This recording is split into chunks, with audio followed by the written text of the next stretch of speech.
সুধী ভক্তবৃন্দ, কলকাতা ইস্কনের তরফ থেকে ভক্তি শাস্ত্রী ক্লাসে সবাইকে সুস্বাগত। আজ আমরা শ্রীমদ্ ভগবদ গীতার চতুর্থ অধ্যায় পাঠ করব। আজ আমরা 1 থেকে 16 শ্লোক পর্যন্ত পাঠ করব। এরপর আমরা এই শ্লোকগুলো কিভাবে উচ্চারণ করে আবৃত্তি করব, ক্লাসের শেষে আমরা সকলে একসাথে আপনাদের হ্যান্ড বইয়ের পেছনে যে শ্লোক লেখা আছে না, সেই বইটা খুলবেন, সেই পেজটা খুলবেন, আর আমরা একসঙ্গে সকলে এই শ্লোকগুলোকে প্র্যাকটিস করব। ঠিক আছে? কিভাবে আপনারা উচ্চারণ করবেন। দেখুন, এই চতুর্থ অধ্যায় এর নাম হচ্ছে জ্ঞানযোগ। এই রূপরেখাটা বলে দিই। এই শ্লোকে 1 থেকে 10 শ্রীকৃষ্ণের দিব্য জ্ঞান সম্পর্কে আছে। 11 থেকে 15 দিব্য জ্ঞানের প্রয়োগ পদ্ধতি। 16 থেকে 24 জ্ঞানের স্তরে অবস্থিত হয়ে কিভাবে কর্ম করবে। আর 25 থেকে 33 যজ্ঞ আমাদের ধীরে ধীরে জ্ঞানের স্তরে নিয়ে যায়। আর লাস্টে 34 থেকে 42 হচ্ছে পরিসমাপ্তি। তো আমরা কি দেখলাম যে তৃতীয় অধ্যায়ে আমরা যখন পড়ছিলাম, দেখলাম এই কাম কাকে আচ্ছাদিত করে রাখে?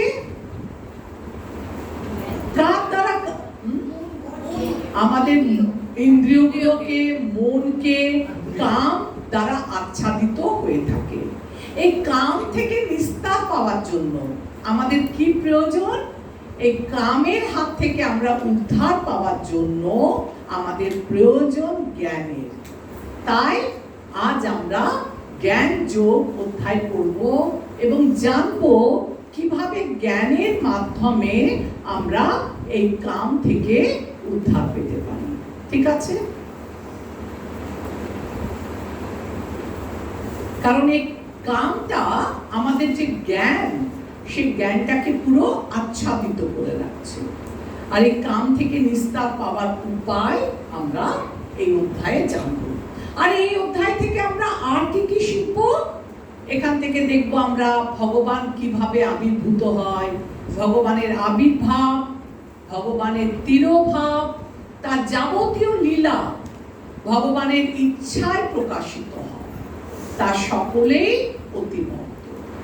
তার দেহ এবং দেহিতে, অর্থাৎ দেহি মানে কি? আত্মা। ভগবানের দেহ আর দেহি এর মধ্যে কোনো ফারাক নেই, কোনো ভেদ নেই। তা পূর্ণরূপে সচ্চিদানন্দ। আর আমরা এই অধ্যায়ে আর কি দেখব? অবতারবাদ শিকারের দ্বারাই মঙ্গল লাভ হয়। বিভিন্ন রকম অবতাররা কিভাবে আসে, কিভাবে লীলা করে, এগুলো আমরা জানতে পারবো।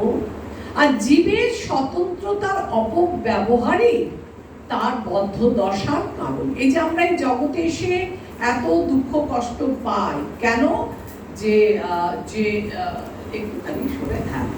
যে আমরা এই জগতে এসে দুঃখ কষ্ট কেন পাচ্ছি না? আমাদের ভগবান সবাইকে একটা ক্ষুদ্র স্বাধীনতা দিয়েছে। এই ক্ষুদ্র স্বাধীনতার যখন আমরা অপব্যবহার করব, তখনই সেটা মায়ার বন্ধনে আবদ্ধ হয়ে আমাদের দুঃখের কারণ হয়। সমস্ত জ্ঞানের উদ্দেশ্যই হচ্ছে সম্বন্ধ জ্ঞান লাভ। সম্বন্ধটা আমি কি বলেছিলাম আগের দিন ক্লাসে ডিসকাস করেছিলাম। আমাদের উদ্দেশ্য হচ্ছে 3 ভাবে। আমি বলেছিলাম সম্বন্ধ, অভিধেয় আর প্রয়োজন। সম্বন্ধটা কি? সম্বন্ধ মানে হচ্ছে ভগবান, আমাদের ভগবানের সাথে সম্বন্ধ। আমরা ভগবানের বিভিন্নাংশ। আর এই যে আমরা ভগবানের বিভিন্নাংশ, তা আমরা ভগবানের কাছে কিভাবে পৌঁছাবো? সেটা হচ্ছে কি? সেটাকে কি বলে নাম্বার 2টা? অভিধেয়। অভিধেয় মানে সম্বন্ধ বুঝলাম, যে ভগবানের সাথে আমাদের সম্পর্ক। অভিধেয় মানে কিভাবে, কোন প্রসেসে আমরা ভগবানের কাছে পৌঁছাবো। এই যে আমরা 16 মালা জপ করছি, এই জপের মাধ্যমে, শুদ্ধ জপের মাধ্যমেই আমরা ভগবানের সাথে ভগবানের কাছে পৌঁছাতে পারবো, গোলক বৃন্দাবন যেতে পারবো। আর 3 নাম্বারটা কি ছিল? সম্বন্ধ অবিধেয় প্রয়োজন। কিসের প্রয়োজন? এই যে আমরা আমাদের মেন প্রয়োজন হচ্ছে গোলক বৃন্দাবন, যে কৃষ্ণ অবধি পৌঁছানো, এটাই হচ্ছে কৃষ্ণ প্রেম লাভ করা, এটাই হচ্ছে আমাদের প্রয়োজন। তারপরে প্রণিপাত, এই চ্যাপ্টারে আমরা দেখব কিভাবে একজন পরিপাত করে গুরুদেবের কাছে, আপনি রাস্তায় যাচ্ছেন, ট্রেনে যাচ্ছেন, বাসে যাচ্ছেন, গাড়িতে যাচ্ছেন, যখন তখন গুরুদেবের কাছে প্রশ্ন জিজ্ঞাসা করা উচিত। আপনাকে জানতে হবে যে কিভাবে আপনি প্রশ্ন জিজ্ঞাসা করবেন। আমরা পড়বো আজকে পড়বো না, নেক্সট ক্লাসে পড়বো। তদ্বিদ্ধি প্রণিপাতেন পরিপ্রশ্নেন সেবয়া, কিভাবে গুরুদেবকে প্রশ্ন জিজ্ঞাসা করলে গুরুদেব সন্তুষ্ট হবে এবং আপনাকে প্রতি প্রশ্নের উত্তর দেবে, সেটাকে বলে প্রণিপাত, পরিপ্রশ্ন ও সেবার দ্বারা তত্ত্বদর্শী গণের নিকট জ্ঞান লাভ করা যায়। প্রসেসটা আজকে আমরা এই চ্যাপ্টারে জানব। শ্রদ্ধাবানই জ্ঞান লাভ করতে পারেন। আপনার যদি শ্রদ্ধা না থাকে, ভগবত গীতার উপর যদি বিশ্বাস না থাকে, তাহলে আপনি কখনোই গীতা পড়ে তার অর্থ হৃদয়ঙ্গম করতে পারবেন না। সংশয়াত্মা বিনষ্ট হয়। যদি আপনাদের আত্মার কোনো সম্বন্ধে কোনো সংশয় থাকে, তাহলে কি হয় যে সংশয় থাকলে মনে আপনি গীতার পাঠ অধ্যয়ন করেও সেটাকে আপনি নিতে পারবেন না। এখন আমরা কি দেখলাম যে জ্ঞান যোগ আর কর্মযোগ। দ্বিতীয় অধ্যায়ে আমরা দেখলাম জ্ঞান যোগ, তৃতীয় অধ্যায়ে আমরা দেখলাম কর্মযোগ। এই দুটো যোগ একত্রিত করলাম, যখন এক করলাম, আর তখন সে এক করে পরপর দুটো অধ্যায়ের দ্বারা জ্ঞান যোগ ও কর্মযোগ, এই উভয় যোগের যে ফল, সেই ফল একই রকম বলে এই অধ্যায়ে তা একত্রিত করেছে জ্ঞান যোগ বলে। কি কি বললাম? জ্ঞান যোগ, আমার প্রথমটা ছিল কি? প্রথমটা ছিল তত্ত্বজ্ঞান, মানে সাংখ্যযোগ। এই সাংখ্যযোগ হচ্ছে জ্ঞান যোগ। অনেক কথা বলেছে ভগবান দ্বিতীয় অধ্যায়ে। দেহ কি, আত্মা কি, আমরা কিভাবে আত্মা মৃত্যুর পর অমর হয়ে বেঁচে থাকে, আর মৃত্যুর পর কিভাবে দেহ, পঞ্চভূতের তৈরি দেহ পুড়ে ছাই হয়ে যায়। আর আমরা কি দেখব এখন? এই 3টি শ্লোককে, এই দ্বিতীয় অধ্যায়ে জ্ঞানযোগ আর কর্মযোগকে পরপর 3টে শ্লোকে এখানে বর্ণনা করেছে ভগবান। কি বলছে চলুন আমরা একটু, সবাই নিজের বই টানলে খুলবেন, ইম্পর্টেন্ট পয়েন্টগুলো আপনারা মার্ক করবেন। শ্রী ভগবান উবাচা ইমং বিভাষ্যতে যোগাং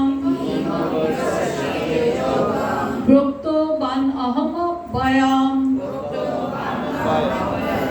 বিভস্যান মনবে প্রাহো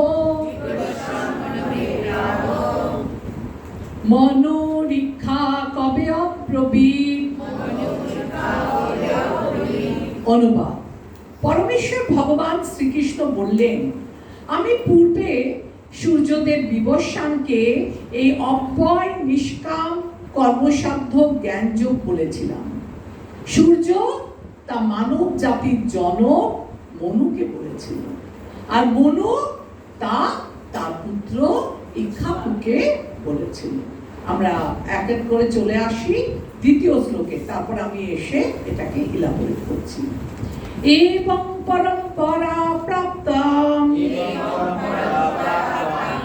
ইমং রাজর্ষয় বিদু সকালনেহ মহতা যোগ নষ্ট পরম তপা। আপনাদের এই 2 নাম্বারটা মনে হয় এটা আছে, তো চলুন আরেকবার বলি।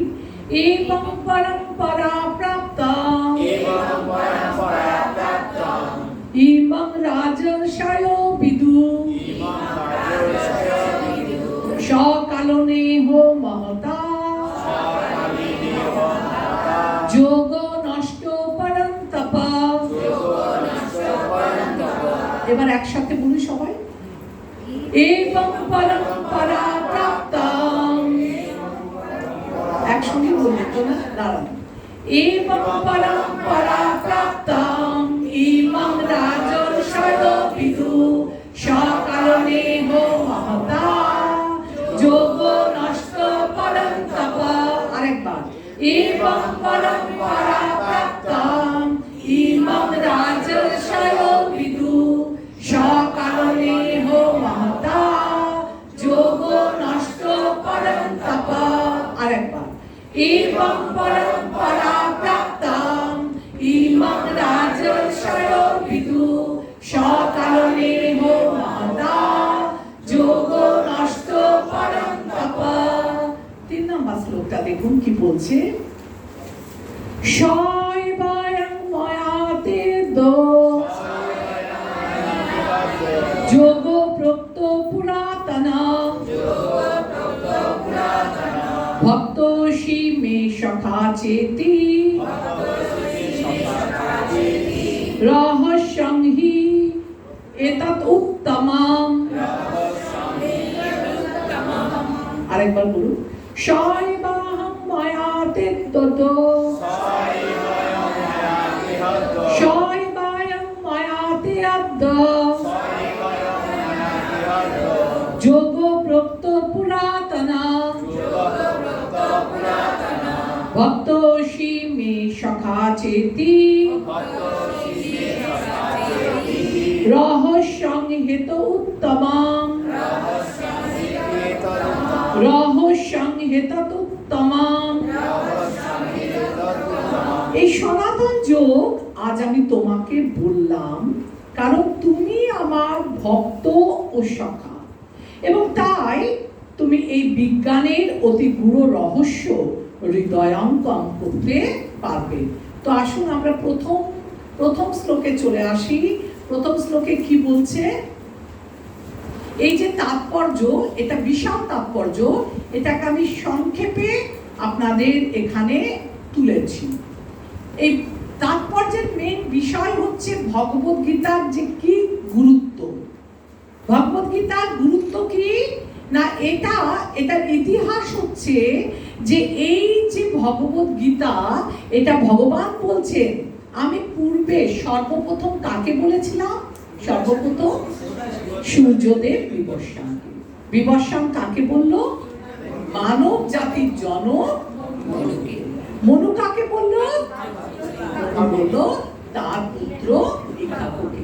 আমরা ব্রহ্ম সংহিতা থেকে পাই, আপনারা আন্ডারলাইন করতে পারেন বলে, যে দেখুন এই মহাকাল কল্পে সূর্যদেবের নাম ছিল বিবস্বান। তিনি হচ্ছেন সূর্যলোকের অধীশ্বর। এই সূর্য থেকেই সৌরজগতের সমস্ত গ্রহের সৃষ্টি। তাই ব্রহ্ম সংহিতায় 5:52 বলা হচ্ছে, যচ্চক্ষুরেশ শোভিতা সকল গ্রহাণং রাজা সমস্ত সুর মূর্তির শেষ তেজা যস্যগ্গৈ ভ্রমতি সংবৃত্ত কালচক্র গোবিন্দম আদিপুরুষং তমহং ভজামি। বলছে ব্রহ্মা বলছেন সমস্ত গ্রহের রাজা অশেষ তেজ বিশিষ্ট সুরমূর্তি শোভিতা বা সূর্য, ইনি হচ্ছেন ভগবানের চক্ষু স্বরূপ।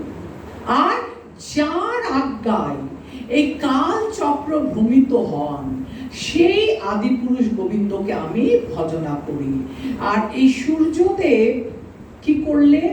সূর্যদেব বংশ পরম্পরার মাধ্যমে এই জ্ঞান মানব জাতির জনক মনু এবং তার পুত্র ইক্ষ্বাকুকে বলেছিলেন। আর এইটা হলো ভগবদ গীতার ইতিহাস। আর এই ভগবত গীতাকে অপৌরুষেয় কেন বলা হচ্ছে? কারণ আমরা যদি মানুষেরা কোনো কথা বলি তার মধ্যে অনেক ত্রুটি থাকে, কিন্তু এই অপৌরুষেয় বলা হয়েছে কারণ এটা ভগবানের মুখনিসৃত বাণী। ভগবানের মুখনিসৃত বাণী বলে এটার মধ্যে কোনো ত্রুটি নেই। তাই ভগবত গীতা হচ্ছে, গীতার বাণী হচ্ছে অপৌরুষেয়। এটা আপনাদের ক্লোজ বইয়ের উত্তরে আছে। কেন না এটা হচ্ছে ভগবানের মুখনিসৃত বাণী, এইটুকু লিখলে। 2 নাম্বার যে আমরা পড়লাম সেখানে ভগবত গীতা অধ্যয়নের ক্ষেত্রে আসরিক মনোভাব, ভগবত গীতা যথাযথ সংস্করণ কেন। 2 নাম্বার তাৎপর্যে দেখুন কি বলছিল, যে ভগবান বলছে এবং পরম্পরা প্রাপ্তম, এই যে আপনারা এতবার বললেন যে পরম্পরার মাধ্যমে ভগবত গীতার জ্ঞান কি হয়েছে, আস্তে আস্তে চারদিকে সম্প্রসারণ হয়েছে। কিন্তু কিন্তু কালের প্রবাহে এটা কি দেখলাম, কালের প্রবাহে এই জ্ঞান বিচ্ছিন্ন হচ্ছে। আপনাদেরকে আমি একটা জাগতিক উদাহরণ দিচ্ছি। মনে করুন আপনারা সবাই গোল হয়ে বসে আছেন। আমরা ছোটবেলায় খেলতাম না হুইসপারিং গেমস। আমি আমার পাশে যে আছে তাকে আস্তে আস্তে বলে দিলাম ভগবত গীতা, সে তার পাশের জনকে কানে কানে বললো ভগবত গীতা, তার পাশে ঘুরে যখন আমার কানে এলো তখন হয়তো ভগবত কথাটা উড়ে গেছে, কি শুধু গীতা কথাটা আসলো। তার মানে আমি যে কথাটা বললাম সেটা যখন ঘুরে ঘুরে 10 জন কি 20 জনের পর আমি শুনলাম, তখন আসল কথাটা চলে গেছে। আমি তখন কথাটা অপভ্রংশটা শুনলাম।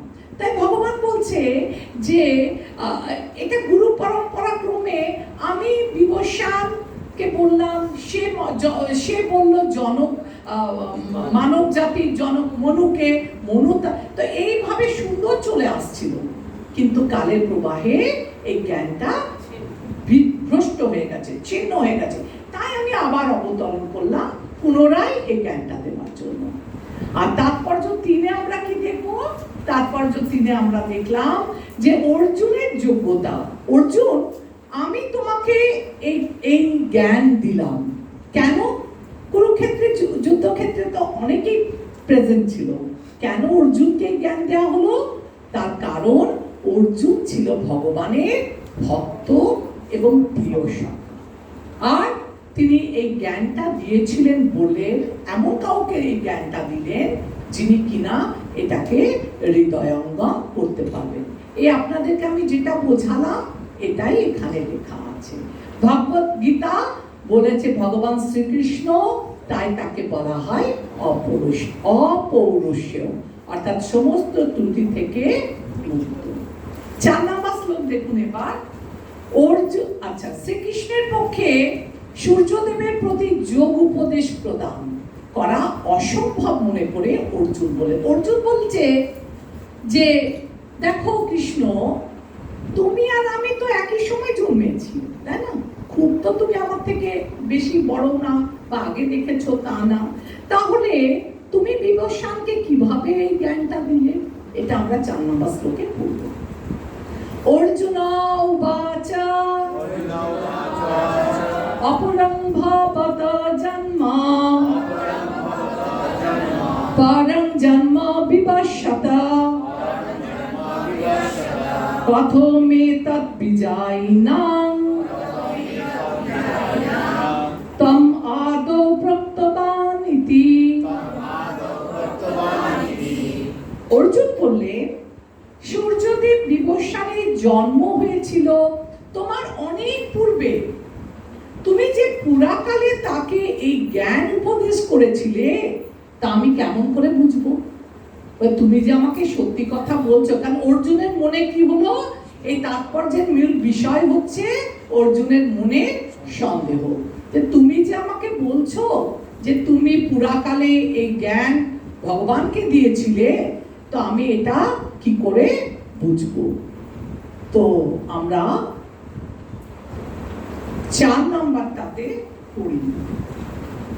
4 নাম্বার হয়ে গেল না? বলে 5 নাম্বারটাতে ভগবান কি উত্তর দিচ্ছে দেখুন।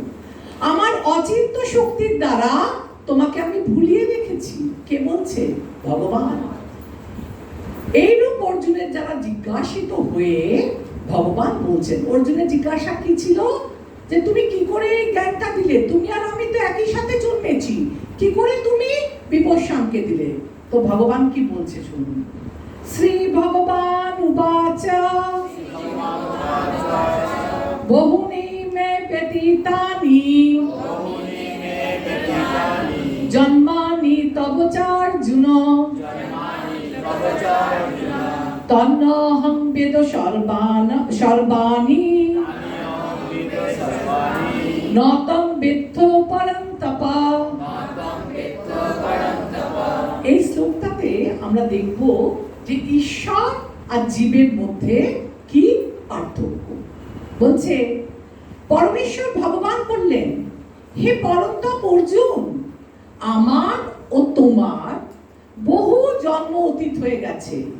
আমি সেই সমস্ত জন্মের কথা স্মরণ করতে পারি, কিন্তু তুমি তা পারো না। কেন পারে না? তার কারণ ভগবানের চৈতন্যটা হচ্ছে বিভু, বিভু চৈতন্য। আর কার চৈতন্য হচ্ছে অনু জীব। যেহেতু জন্ম জন্মান্তর থেকে, এক জন্ম থেকে অন্য জন্মে, অন্য জন্ম থেকে অন্য জন্মে বারবার ঘুরছে, তাই সে পূর্বের কথা ভুলে যায়। কিন্তু ভগবান সেটা ভুলে না।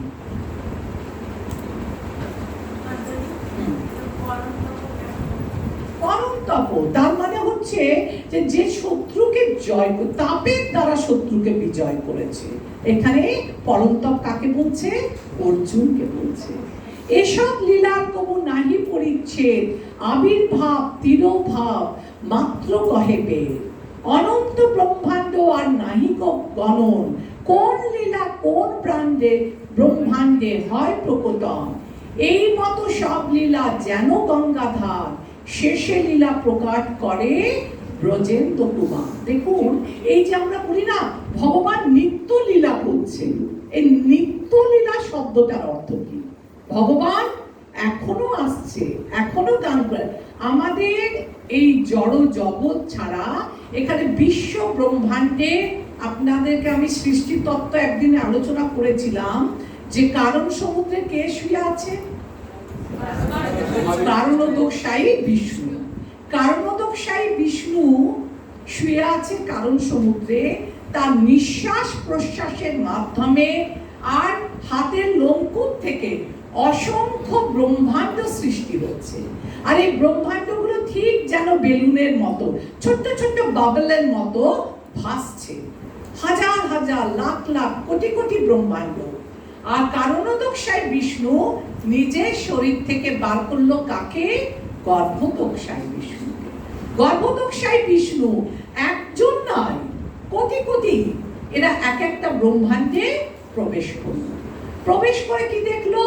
ব্রহ্মাণ্ড চারদিকে অন্ধকার।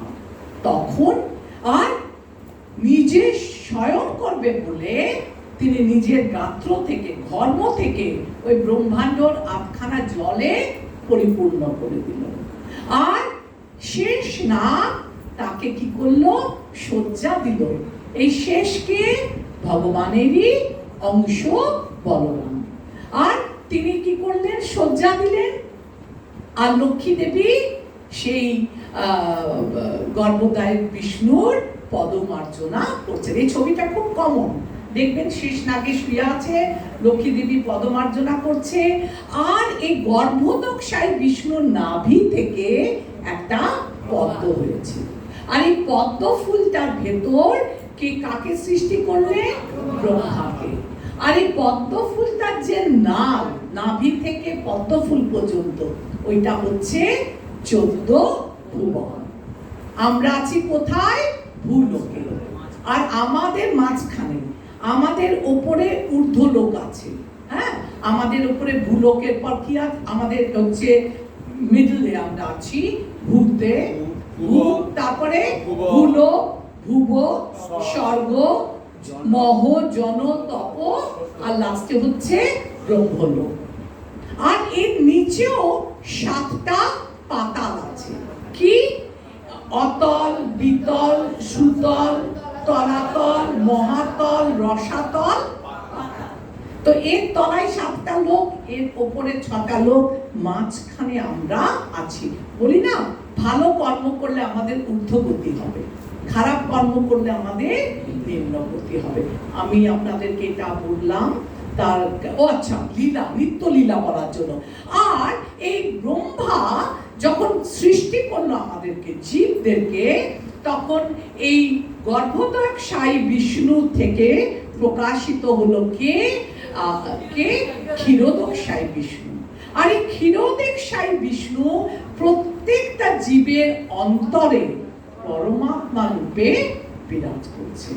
তো এই যে ভগবানের লীলা, এই যে নিত্য কেন বলছে? এখানে কয়েক লক্ষ, কয়েক কোটি ব্রহ্মাণ্ড আছে। আজ এখানে যে লীলা করছে, কাল ওই ব্রহ্মাণ্ডতে করছে, পরশু ওই ব্রহ্মাণ্ডতে করছে। ভগবানের এই লীলা কোনো শেষ নেই, লীলা কন্টিনিউয়াসলি হচ্ছে। 6 নাম্বার শ্লোক দেখুন কি বলছে? অজোপি সম্বরাত্মা ভূতানাম ঈশ্বরোপি শান প্রকৃতিম সমধিষ্ঠায় সম্ভবামি আত্মমায়া। এই আত্মমায়াটা খুব ইম্পর্টেন্ট, এর মানেটা মুখস্থ করবেন। এরা হচ্ছে আমার অন্তরঙ্গা শক্তির দ্বারা, ঠিক আছে? তাহলে ভগবান কি বলল? যে আগের শ্লোকে আমরা কি দেখলাম? অর্জুন বলল যে তুমি কি করে বলছো, তুমি আর আমি তো একসঙ্গে জন্মেছি। ভগবান বলল তুমি জীব, তুমি জন্ম জন্মান্তর ধরে যে যখন মৃত্যু হচ্ছে আবার জন্ম হচ্ছে, মৃত্যুর সাথে সাথে এই জন্মের কথা তুমি ভুলে যাও, কিন্তু আমি বিভু, আমি সেই সব কথা স্মরণ করতে পারি। এটার অর্থ কি বলছে? যদিও আমি জন্মরহিত, জন্মরহিত মানে কি? মাতা পিতার দ্বারা যার জন্ম হয় না তাকে বলা হয় অজন। যদিও আমি জন্মরহিত এবং আমার চিন্ময় দেহ অব্যয়, অব্যয় শব্দটার অর্থ কি? যার কোনো ব্যয় নেই। এবং যদিও আমি সর্বভূতের ঈশ্বর, তবু আমার অন্তরঙ্গা শক্তিকে আশ্রয় করে আমি আমার আদি চিন্ময় রূপে যুগে যুগে অবতীর্ণ হই, ঠিক আছে?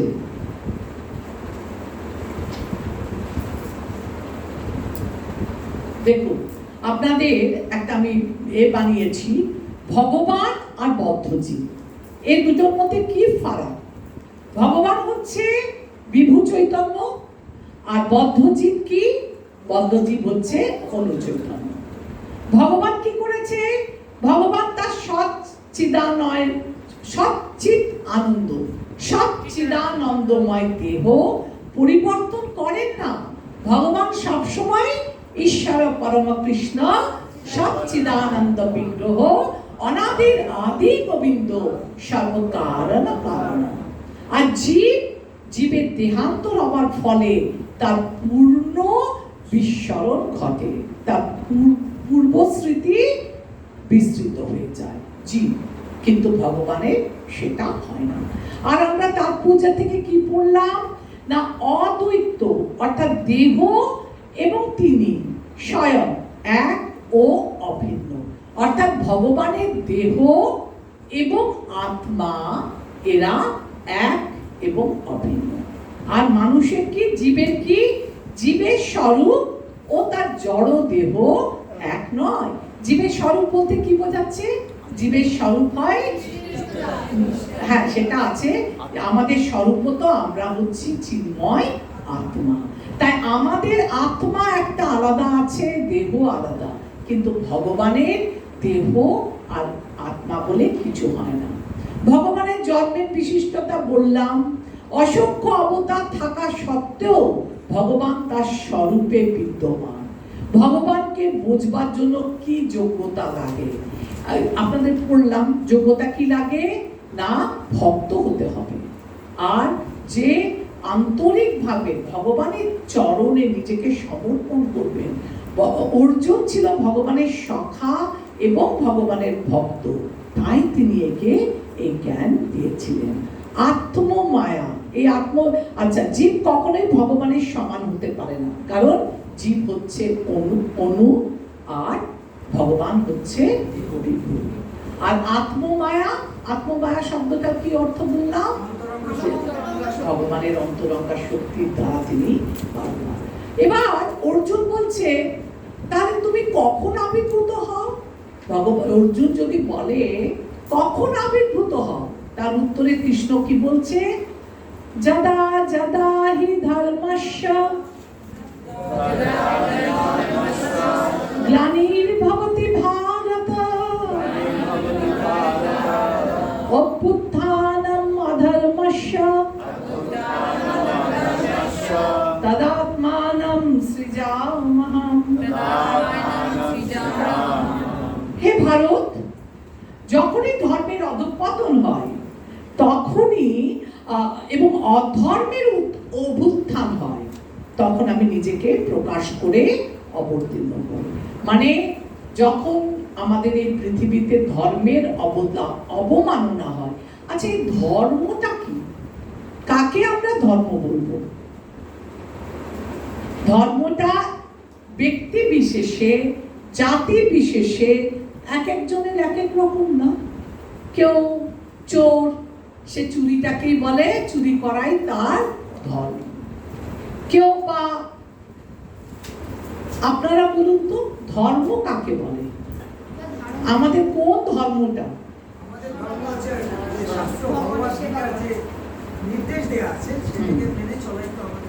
শাস্ত্র মেনে চলাটাই হচ্ছে ধর্ম, আর সেটা হচ্ছে আমাদের।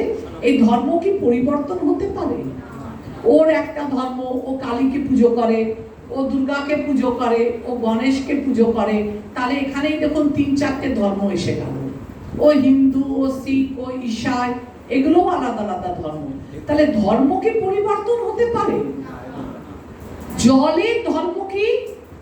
তরলতা। আমরা অগ্নির ধর্ম কি? অগ্নির ধর্ম হচ্ছে তাপ বিকিরণ করা। এগুলো ওদের নিত্য ধর্ম। ধর্মকে কখনো পৃথক করা যায় না। তেমনি আমাদের কি ধর্ম? আমাদের হচ্ছে সনাতন ধর্ম। এই সনাতন ধর্মটা কি? সনাতন ধর্মটা কি?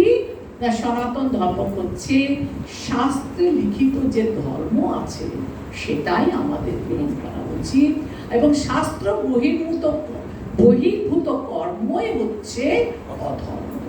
তো ভগবান কি বলছে? যদা যদা হি ধর্মস্য, যখনই যখনই ধর্মের অবমাননা হয়, আর যখনই যখনই অধর্ম মাথা চাড়া দিয়ে ওঠে, তখনই আমি নিজেকে প্রকাশ করে আবির্ভূত হই। ভগবান সবসময় তার লীলা গোলক বৃন্দাবনে করে থাকেন, কিন্তু তিনি এখানে আসেন এবং লীলা করেন। এখানে না বেশ কিছু ইম্পর্টেন্ট লাইন আছে, তাদেরকে আমি একটুখানি বইটা থেকে পড়াবো। আচ্ছা, এটা শেষে পড়াবো, তার আগে রাখুন। তাহলে আচ্ছা, এটা বলুন, কিভাবে, কখন, কি উদ্দেশ্যে, কোথায় ভগবান কোথায় অবতীর্ণ হয়? ভগবান কেবল ভারতবর্ষেই আসে, এবং আসে তো কেন আসে?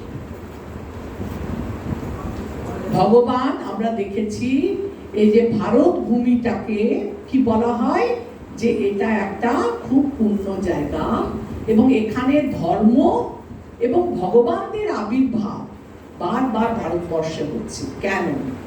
তার কারণ, এক নাম্বার, ভারত ভূমিটা হচ্ছে পূর্ণ জায়গা, পূর্ণ ভূমি, আর এখানের মানুষজনরা, জীবেরা ভগবানকে ভক্তি করে। ভক্ত অনেক রকম আছে, সে ভগবান অনেক রকম রূপে অনেকের কাছে প্রকাশিত হয়।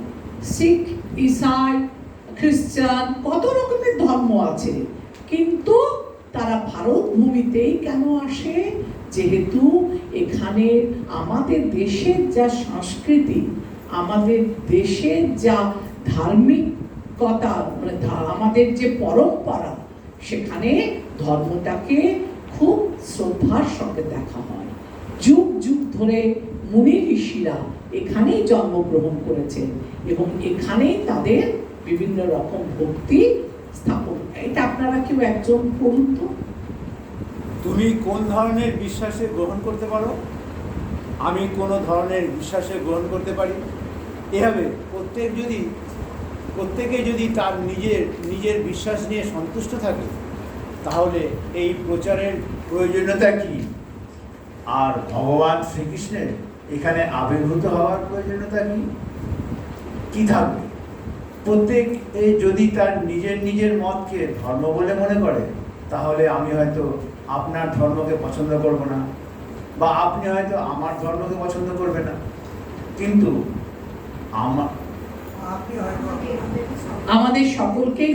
আমাদের সকলেই যদি সঠিক হয়, তাহলে ভগবান শ্রীকৃষ্ণের এখানে এসে অধর্মকে সংশোধন করার কি প্রয়োজনীয়তা? প্রকৃতপক্ষে ধর্ম মানে ওই বস্তুর স্বাভাবিক গণবৈশিষ্ট্য। এটা ঠিক একটা আইনের মতন। আইন যেমন সরকার দিয়ে থাকেন, এই আইন আপনি নিজে তৈরি বাড়িতে করতে পারেন না, তেমনি ভগবান ধর্মং তু সাক্ষাৎ ভগবৎ প্রণীতা, ধর্ম ভগবানের দেওয়া আইন। বুঝতে পেরেছেন সকলে? এটা হচ্ছে কি, আমরা এক একজন এক একটা ধর্ম নিয়ে চললে হবে না। ভগবান যেটা আমাদের জন্য শাস্ত্রে লিখে গেছে সেটাকে আমাদেরকে গ্রহণ করতে হবে, এবং সেটাই হচ্ছে সনাতন ধর্ম। আরেকজন কেউ পড়ুন। অর্জুনের মতো মহাভাগবতকে ভগবান ভগবদ্গীতা শুনিয়েছিলেন, কারণ ভগবদ্গীতার মর্মার্থ উন্নত বুদ্ধিমত্তা সম্পন্ন মানুষেরাই কেবল বুঝতে পারে। 2 আর 2 4 হয়। এই আঙ্কিক তত্ত্বটি একটি শিশুর কাছে সত্য, আবার একজন মহাপণ্ডিত গণিতজ্ঞের কাছেও সত্য। কিন্তু তবুও গণিতের স্তর ভেদ আছে। প্রতিটি অবতারে ভগবান একই তত্ত্বজ্ঞান দান করেন, কিন্তু স্থান বিশেষে তাদের উচ্চমান সম্পন্ন বলে মনে হয়। উচ্চমানের ধর্ম অনুশীলন শুরু হয় বর্ণাশ্রম ধর্ম সম্বন্ধিত সমাজ ব্যবস্থার মাধ্যমে। ভগবানের অবতরণের উদ্দেশ্য হচ্ছে সর্বত্র সকলকে কৃষ্ণ ভাবনায় উদ্বুদ্ধ করা। কেবলমাত্র অবস্থা ভেদে সময় সময় এই ভাবনার প্রকাশ ও অপ্রকাশ হয়। দেখুন, 2 আর 2 4, 2 + 2 4, একটা ক্লাস 1-2 এর বাচ্চাও বলে দেবে। এবং যারা ধরুন অনেক উচ্চতরের সায়েন্টিস্ট বা অনেক এমএসসি পড়ছে ম্যাথস অনার্স নিয়ে পড়ে এমএসসি পড়ছে ম্যাথসে, সেও জানে যে 2 + 2 4 হয়। তাহলে এই যে ক্লাস 2 এর ছেলেটি, 1-2 এর বাচ্চা আর যে এমএসসি পড়ছে, এদের কি জ্ঞানের স্তর সেম, একই না? 2 + 2 এও জানে 4 হয়, আর যে এমএসসি পড়ছে ম্যাথস নিয়ে সেও জানে 2 + 2 4 হয়। কিন্তু এদের জ্ঞানের স্তরের মধ্যে অনেক ফারাক আছে। তাই উচ্চমান সম্পন্ন আর নিম্নমান সম্পন্ন, সুর ও সুর সব জায়গায় বিদ্যমান। তারা ভগবান সম্বন্ধে কি কনসেপ্ট নিয়েছে, একজন ভক্ত আর একজন অভক্ত। ভক্ত কি করেছে, সে জানে ভগবান কি, আর যে অভক্ত, যে শিশু, সেও জানে ভগবান কি, কিন্তু এদের দুজনাকার জানার মধ্যে অনেক পার্থক্য। ভগবানের অবতরণের উদ্দেশ্য হচ্ছে সর্বত্র সকলকে কৃষ্ণ ভাবনায় উদ্বুদ্ধ করা। কেবলমাত্র অবস্থা ভেদে সময় সময় এই ভাবনার প্রকাশ আর অপ্রকাশ হচ্ছে। এবার এটাকে দেখুন সংক্ষেপে বলেছে যে ভগবান যে আসছে নিজেকে প্রকাশ করে, কেন?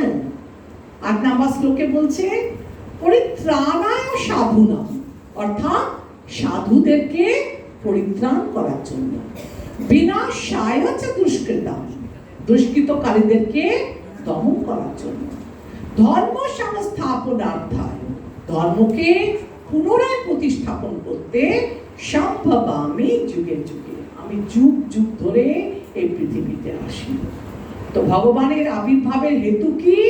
সাধুদের পরিত্রাণ করার জন্য, দুষ্কৃতকারীদের বিনাশ করার জন্য, আর ধর্মকে পুনরায় সংস্থাপন করার জন্যই ভগবান যুগে যুগে অবতীর্ণ হয়। তাহলে এই তাৎপর্যটা আপনারা সকালে নিশ্চয়ই বাড়িতে পড়েছেন। তাহলে সাধুকে আমি যখন পড়াবো আপনারা বাড়িতে প্রতিদিন তাৎপর্যটা পড়ে আসবেন, কারণ আমি এত ডিটেল গেলে তো 16টা শ্লোক কমপ্লিট করতে পারবো না। সাধু কাকে বলে? তাৎপর্যতে খুব সুন্দর লেখা আছে। সাধু হচ্ছে যারা শাস্ত্র প্রদর্শিত পথে চলে, তারাই সাধু। দুষ্কৃতকারী কারা? যারা শাস্ত্র অবমাননা করছে, তারাই দুষ্কৃতকারী। এই অবতারের উদ্দেশ্য কি? অবতারেরা যুগ যুগ ধরে প্রয়োজন অনুসারে, according to the need of the people. কেমন? এই ধরুন বরাহ অবতার রূপে এসেছিল না ভগবান? কি জন্য? হিরণ্যাক্ষকে বধ করেছিল কেন? কি জন্য? পৃথিবীকে লুকিয়ে রেখেছিল। তো এরা আবার দেখুন বামনদেব কেন আবির্ভূত হলো? এ অবতার কেন আবির্ভূত হলেন? কি প্রয়োজন ছিল? না, বলি মহারাজ প্রচন্ড দেবতাদেরকে উৎপাত করছিল, দেবতাদেরকে বিরক্ত করছিল, জ্বালাতন করছিল। এই বলি মহারাজকে কন্ট্রোলে করার জন্য কে আসলো? বামনদেবের আবির্ভাব। হিরণ্যকশিপু, এই হিরণ্যকশিপুকে উদ্ধার করার জন্য, হিরণ্যকশিপুকে দমন করার জন্য কে আসলো? তো স্থান কাল পাত্র বুঝে ভগবান এক একটা লীলা করার জন্য আর এক একটা প্রয়োজনকে সাধন করার জন্য বিভিন্ন অবতার রূপে আসে। কৃষ্ণের অবতরণের উদ্দেশ্য কি? কৃষ্ণ তো এইসব যে লড়াই ঝগড়া করছে, কৃষ্ণ তো এই মারামারি করার জন্য তার অবতারদেরকে পাঠিয়ে দিলেই পারত, তাই না? নিজে আসার কি দরকার ছিল? কৃষ্ণ নিজে আসে, তার কারণ হচ্ছে তিনি তার ভক্তকে আনন্দ প্রদান করতে আসলেন। ভক্তর সঙ্গে ভগবানের যে লীলা, যে আদান প্রদান, সেই ভক্তের সঙ্গে ভগবানের কি কি সম্পর্কে আদান প্রদান হয়? 5টা রসে। কি কি? হ্যাঁ, প্রথমটা হচ্ছে শান্ত, দাস্য, সখ্য, বাৎসল্য আর মাধুর্য। তো মাঝে মাঝে ভগবান তার ভক্তকে আনন্দ প্রদান করার জন্য এই জগতে অবতীর্ণ হয়। 9 নম্বর শ্লোকে দেখুন কি বলছে? জন্ম কর্ম চমে দিব্যং এবং যো ব্যক্তি তত্ততা তত্তা দেহ পুনর্জন্ম নৈতি মামেতি অর্জুনা। বলছে, হে অর্জুন, আমি আমার এই প্রকার দিব্য জন্ম কর্ম যথাযথ, যারা আমার এই জন্ম আর কর্ম, আমার এই দিব্য জন্ম আর কর্মটা যথাযথভাবে জানে, তাকে আর দেহত্যাগ করার পর এই পৃথিবীতে জন্মগ্রহণ করতে হয় না। তিনি আমার ধামে লাভ করেন আর তাকে ফিরে আসতে হয় না। তার জন্য কি কোয়ালিফিকেশন চাই? না, ভগবানের জন্ম আর কর্মটা যে দিব্য, সাধারণ মানুষের মতো নয়, সেটা জানার জন্যই কি করছে? যে এটা সঠিকভাবে জানতে পারবে তাকে আর এই পৃথিবীতে জন্মগ্রহণ করতে হবে না। এবার দেখুন, এখানে এই যে জড় বন্ধন, এই যে বলছে যে যারা আমার জন্মকর্ম সম্বন্ধে জানে তাদেরকে আর ফেরত আসতে হবে না। তাহলে কি মাইকটা একটু মাঝে মাঝে লুজ হয়ে যায়, পড়ে যায়। আচ্ছা,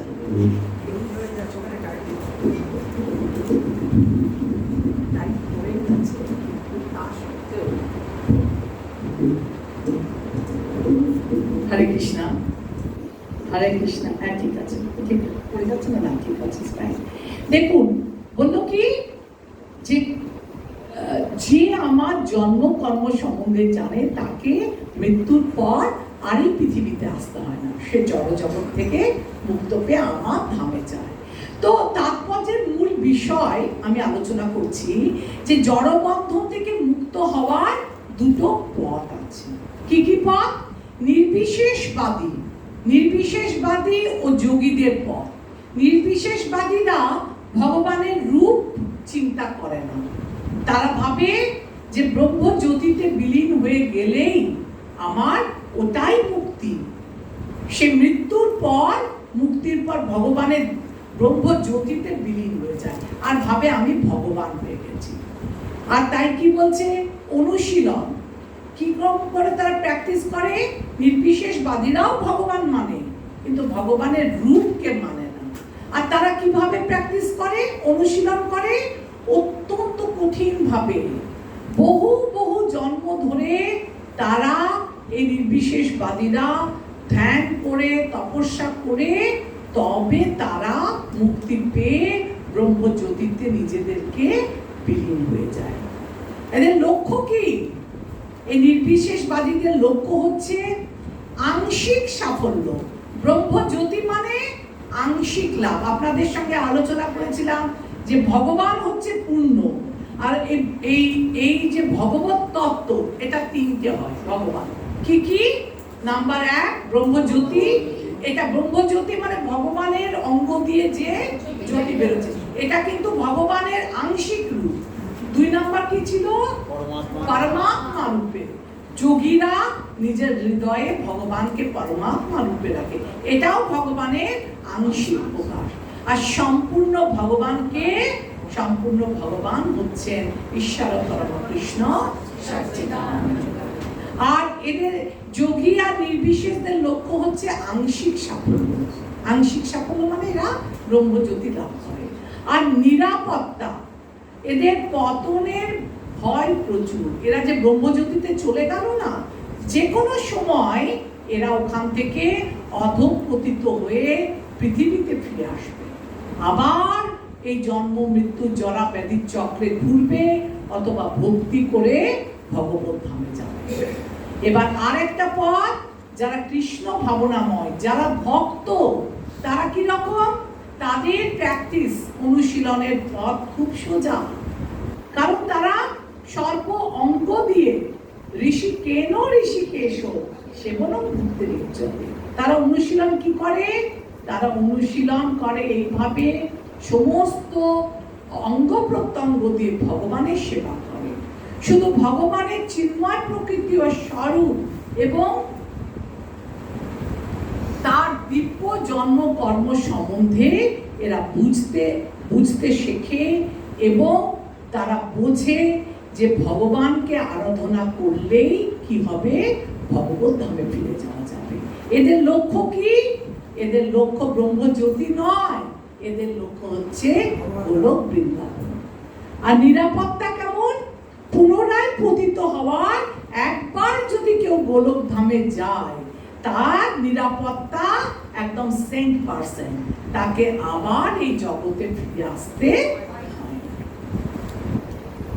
এবার 10 নম্বর শ্লোকে দেখুন কি বলছে? ভগবানের জন্ম কর্ম জানলে কি রূপে ভগবানকে লাভ করা যায়? জন্ম কর্ম আপনি জানলেন, ভগবানকে কি রূপে পাবেন? 10 নম্বর শ্লোকে বলুন, বিতরাগ ভয় ক্রোধা মন্মনামুপাশ্রিতা বহব জ্ঞান তপস্যা পুতা মদ্ভাবম আগতা। আরেকবার বলুন, এই শ্লোকটা কি আপনাদের আছে? না, আগেটা বিতরাগ 9টা আছে, মুখস্থ হয়ে গেছে সবার। আপনার বিতরাগ ভয় ক্রোধা মন্মনামুপাশ্রিতা বহব জ্ঞান তপস্যা পুতা মদ্ভাবম আগতা। আসক্তি, ভয় ও ক্রোধ থেকে মুক্ত হয়ে সম্পূর্ণরূপে আমাতে মগ্ন হয়ে একান্তভাবে আমার আশ্রিত হয়ে পূর্বে বহু বহু ব্যক্তি আমার জ্ঞান লাভ করে পবিত্র হয়েছে এবং এইভাবে সকলে আমার অপ্রাকৃত প্রীতি লাভ করেছে। দেখুন, এই জড় জীবনে তিনটি বিভ্রান্তিকর ব্যাপার আছে। কি কি? যে পারমার্থিক কর্তব্যে অবহেলা করা, অর্থাৎ আমি সকালে উঠবো না, 16 মালা জপ করবো না, ভগবানের ভক্তি করবো না, এগুলো হচ্ছে পারমার্থিক কর্তব্যের অবহেলা। আর কি? ভগবানের অপ্রাকৃত স্বরূপকে আমাদের জড় রূপের মতো বলে মনে করে ভীত হওয়া। যারা নির্বিশেষবাদী তারা ভগবানের রূপকে স্বীকার করে না, অস্বীকার করে, এবং তারা ব্রহ্ম জ্যোতিতে বিলীন হয়ে যেতে চায়। আর জড় জীবনের নৈরাশ্যের ফলে সব কিছুকে শূন্য বলে মনে করা। এবং দেখুন, কিছু জন আছে যারা এই জীবনে দুঃখ কষ্ট ভোগ করে আর তারা ভাবে যে মৃত্যুর পরপরই সব কিছু ধ্বংস হয়ে যায়, মৃত্যুর পরে আর কিছুই নেই। আর এই সব বিভ্রান্তিকর মনোবৃত্তি থেকে মুক্ত হবার উপায় কি? 1 নাম্বার হচ্ছে আপনাকে সৎ গুরুর চরণাশ্রয় হতে হবে, সৎ গুরু গ্রহণ করতে হবে। আর এই সৎ গুরু গ্রহণ করে আপনাকে সৎ গুরুর পরামর্শে ভগবানের সেবা করতে হবে। আর কি রকম? 2 নাম্বার, বিধি অনুসারে ভক্তি যোগের অনুশীলন করা। প্রথম এগুলো আমাদের খুব ভারী মনে হবে, শক্ত মনে হবে, কিন্তু ধীরে ধীরে আয়ত্তে এসে গেলে এগুলো আমাদের তখন আর শক্ত মনে হবে না। এর জন্য এর কতগুলো অঙ্গ আছে। ভক্তির ধাপ কি?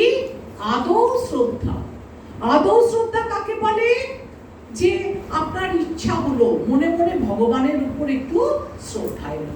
আপনি বেড়াতে বেড়াতে শ্রী আলবার্ট রোডে আমাদের রাধা গোবিন্দকে দর্শন করলেন, বলে বাহ কি সুন্দর, কি অপূর্ব রূপ! জগন্নাথ বলদেব আর সুভদ্রা মহারানীর রূপ দর্শন করে কি হয় না, অনেক সময় দর্শনে আপনি প্রেমে পাগল হলেন। তো আপনার মনে একটা শ্রদ্ধা এলো। যখন আপনার মনে শ্রদ্ধা হলো, শ্রী আলবার্ট মন্দিরে এসে তখন আপনি মনে মনে করলেন, এখানে কি এই যে এত ব্রহ্মচারী ঘোরাঘুরি করছে, এত সাদা পোশাকে প্রভুজিরা ঘোরাঘুরি করছে, এদের কি ব্যাপার একটু জানি তো। তখন আপনি কৌতূহল হলো, প্রথমে আপনার মনে একটু মন্দির আর ভগবান নিয়ে শ্রদ্ধা হলো। যখন শ্রদ্ধা হলো তখন আপনি চিন্তা করছেন যে এইখানে এই যে ব্রহ্মচারীরা ঘোরাঘুরি করছে, এরা এরা কি করে এখানে একটু জানি। তখন আপনি কারোর হেল্প নিলেন, জানলেন। তখন প্রভুজিরা কি করে? আপনাদের বলে, আসুন প্রতি সপ্তাহে একদিন করে আমাদের ক্লাসে যোগ দিন, ক্লাস করুন। তখন আপনার প্রথমে আদর শ্রদ্ধা হলো, তখন আপনি সাধু সঙ্গ করতে চাইলেন। আর সাধুরা তখন আপনাদের নেমন্তন্ন করলো, প্রতি সপ্তাহে একদিন করে ক্লাসে আসুন। এই সাধু সঙ্গ করতে করতে 3 নাম্বার সিঁড়ি, এগুলো কিন্তু ভক্তির সোপান। প্রথম স্তর একদম নিচু স্তরে আপনার শ্রদ্ধা হলো। 2 নম্বর স্তরে কি বললাম? যে আপনাকে সাধু সঙ্গ করলেন, সাধুকে জিজ্ঞাসা করলেন যে ভাই আমরাও ভক্তি করতে চাই, কি করতে হবে? তো বললো সাধু সঙ্গ। 3 নাম্বার, সাধু সঙ্গ করলে আপনাকে ভজন ক্রিয়া আসে, আপনাকে বলবে চলুন হরে কৃষ্ণ করুন, চলুন আপনারা একসঙ্গে নাম গান করব, আমি প্রবচন বলবো, শ্রবণ কীর্তন করুন। এই সব হচ্ছে ভজন ক্রিয়া। আর এটা ক নম্বর সিঁড়ি? এবার 4 নম্বর সিঁড়িটা হচ্ছে প্রত্যেকটা মানুষের হৃদয়ের ভেতর আমাদের কি আছে? আমাদের হৃদয়ের মধ্যে অনেক যুগ যুগ ধরে কলুষ আছে। সেই কলুষগুলো কি করে করতে হবে? মানে চেত দর্পণ মার্জনা ভব মহাদাবাগ্নি নির্বাপনা শ্রেয় কৈরব চন্দ্রিকা বিতারণ বিতার কতুচিতান আনন্দাম্বুধি বর্ধনম প্রতি পাদম পূর্ণামৃত সাধনম সর্বাত্মস্থাপনম পরম বিজয়াতে শ্রীকৃষ্ণ। যখন আমরা হরে কৃষ্ণ মহামন্ত্র জপ করব, যত জপ করব, আমাদের হৃদয়ের ভেতরে কলুষতা, একটা আয়নাকে যত নোংরা পড়ে থাকে আপনি আপনার মুখটা দেখতে পাবেন না, আয়নাটাকে কি করতে হবে? পরিষ্কার করতে হবে, তখন আপনি আপনার রূপটা দেখতে পেলেন, আপনার প্রতিচ্ছবি দেখলেন। ঠিক তেমনি এই যে জঙ্গলে দাবানল লাগে, কেউ লাগায় না আগুন, দুটো ঘাসে দুটো কাঠের মধ্যে ঘর্ষণ হয়ে আগুন জ্বলে ওঠে, আর আর দাও দাও করে আগুন দূরে ছড়িয়ে যায়। ঠিক তেমনি আমাদের হৃদয়ের ভেতর অহরহ এই সংসারের দাবাগ্নি চলছে। আমরা সংসার করছি, কিন্তু প্রতিনিয়তই এই সংসারের ঝুট ঝামেলা আমাদের হৃদয়ে, আমরা না চাইলেও, দাবানল কেউ চায় না আপনি আপনি জ্বলে, তেমনি আমরাও কেউ চায় না ঘরে গিয়ে কলহ করব, ঘরে গিয়ে অশান্তি করব, কিন্তু এই অশান্তি, এই কলহ নিজের থেকেই সৃষ্টি হয়। কারণ কি? কারণ হচ্ছে আমাদের হৃদয়ের মধ্যে কাম, ক্রোধ, লোভ, মদ, মোহ, মাৎসর্য, এই 6টা রিপু আছে, 6টা শত্রু আছে। আর এই 6টা শত্রু অহরহ আমাদেরকে কি করছে? যা এর সঙ্গে ঝগড়া কর, যা ওর সঙ্গে রাগ কর, ওকে ক্রোধ দেখাও, ওকে লোভ দেখাও। এই যে শত্রুগুলো আমাদের কি করছে? প্রলোভন দেখাচ্ছে, আর ইন্দ্রিয় দ্বারা আমরা ওগুলো করে ফেলছি, না চাইতেও করছি। কি বললো? আমরা 3য় অধ্যায়ে দেখলাম এই যে কাম, কামকে আমরা কি করে আমরা এই কামের হাত থেকে বাঁচবো? তখন ভগবান বললেন জ্ঞান অর্জন করো। আমাদের চেতনা এই জ্ঞানকে কাম দ্বারা আচ্ছাদিত হয়ে আছে। এই কামকে সরাবার একটাই রাস্তা, যখন আমরা জ্ঞান অর্জন করব। এই জ্ঞান যোগ দিচ্ছেন ভগবান, জ্ঞান অর্জন করার সাথে সাথে এই কাম বিদূরিত হবে। তো এই অনর্থগুলো, কাম, ক্রোধ, লোভ, মদ, মোহ, মাৎসর্য, এগুলো দূরীভূত হবে কখন? যখন আমরা শ্রবণ কীর্তন করব, যখন আমরা হরে কৃষ্ণ মহামন্ত্র জপ করব। এই জপের মাধ্যমে, শ্রবণ কীর্তনের মাধ্যমে আমাদের অনর্থটা দূর হবে। আমি যদি বলি কাল থেকে আমি আর রাগ করবো না, বললে হবে? কাল থেকে আমি আর ক্রোধ করব না, বললে হবে? আপনাকে এক মনে জপ করতে হবে। জপ করতে করতে করতে করতে দেখবেন 5 বছরের আপনি আর আজকের আপনির মধ্যে অনেক তফাৎ। সেই দিনের আপনার ক্রোধ আর আজকের আপনার ক্রোধ অনেক কি হয়েছে? অনেক আপনি নিজেকে সংযম করেছেন, সংযমী হয়েছেন। তাহলে আমরা কি দেখলাম? 1 নাম্বার স্টেপ ছিল শ্রদ্ধা, এটা মুখস্থ করবেন, এটা আপনাদের মনে হয় কোশ্চেনে আসছে। 1 নাম্বার কি আছে? শ্রদ্ধা। 2 নাম্বার সাধুসঙ্গ। 3 নাম্বার, 4 নাম্বার এবার নিষ্ঠা। নিষ্ঠাটা কি জিনিস? নিষ্ঠা হচ্ছে নিয়ম। আপনার অনর্থ তো চলে গেল, আপনার অনর্থ নেই, আপনি নামে রুচি রেখেছে। নিষ্ঠা, নিষ্ঠাটা কি? নিষ্ঠা মানে হচ্ছে নিয়ম। আপনি প্রথম কিছু আপনাকে গুরুদেব নিয়ম দেবে, ভালো লাগবে না, কিন্তু আমাদের ভালো না লাগলেও সেটা করতে হবে। কিছু বিধি সকালে ভালো না লাগলেও আমাদের মঙ্গলারতি করতে হবে। 4:30 একদম 4টের সময় উঠে 4:30 থেকে মঙ্গলারতিতে আসতে হবে, ভাগবত কথা শুনতে হবে, ন্যূনতম 16 মালা জপ করতে হবে। সেটা হচ্ছে আপনি কঠোর নিয়মের দ্বারা করছেন, আপনাকে গুরুদেব বলেছে করতে, আপনি করছেন। আপনার কিন্তু অত ভালো এটা এখনো লাগছে না, কিন্তু গুরুদেবের আদেশ আছে, করতে হবে। নিয়ম নিষ্ঠা আপনাকে মানতে হবে, আপনি করছেন। এই করতে করতে আপনার রুচি হবে। রুচি কি? রুচি হচ্ছে আমার ভালো লাগছে, আমি এখন জোর করে যাচ্ছি না, আমার মন বলছে যে যাও মঙ্গলারতিটা করে এসো। হ্যাঁ, আমার মন বলছে না না আমি বিছানায় কি শুয়ে থাকবো, আমার ভালো লাগছে সবার সঙ্গে প্রভুজিদের সাথে আমি নৃত্য কীর্তন করব, আমি সকলের সাথে তালি বাজিয়ে করবো, মঙ্গলারতি করব, আপনার রুচি হলো। রুচি মানে কেউ ফোর্স করছে না, নিষ্ঠাতে কিন্তু আপনাকে ফোর্স করছে, নিষ্ঠাতে নিয়ম দিচ্ছে, উঠতে হবে, গুরুদেব বলেছে। আর রুচি আপনার ভালো লাগছে তাই আপনি যাচ্ছেন, হলো। এবার আসক্তি, আসক্তিটা কি? রুচি হয়ে গেল। এবার আসক্তিটা হচ্ছে আমি মঙ্গল আরতি ছাড়া থাকতে পারবো না, আসক্তি হয়ে গেল আপনার। প্রথমে ছিল রুচি, নিষ্ঠা, তারপর রুচি, তারপরে আসক্তি, মানে এটা ছাড়া আমি থাকতে পারছি না। মালা জপ ছাড়া 16 মালা কি, একদিন আমি 64 মালা পর্যন্ত করে নিচ্ছি, আমার জপ করার প্রতি আসক্তি এসে গেছে। তাহলে আপনারা ডিফারেন্সিয়েটটা বুঝতে পারছেন তো? এই যে শ্রদ্ধা, সাধু সঙ্গ, স্টেপগুলো শুনি তো, ভজনক্রিয়া, অনর্থ নিবৃত্তি, নিষ্ঠা, রুচি, আসক্তি।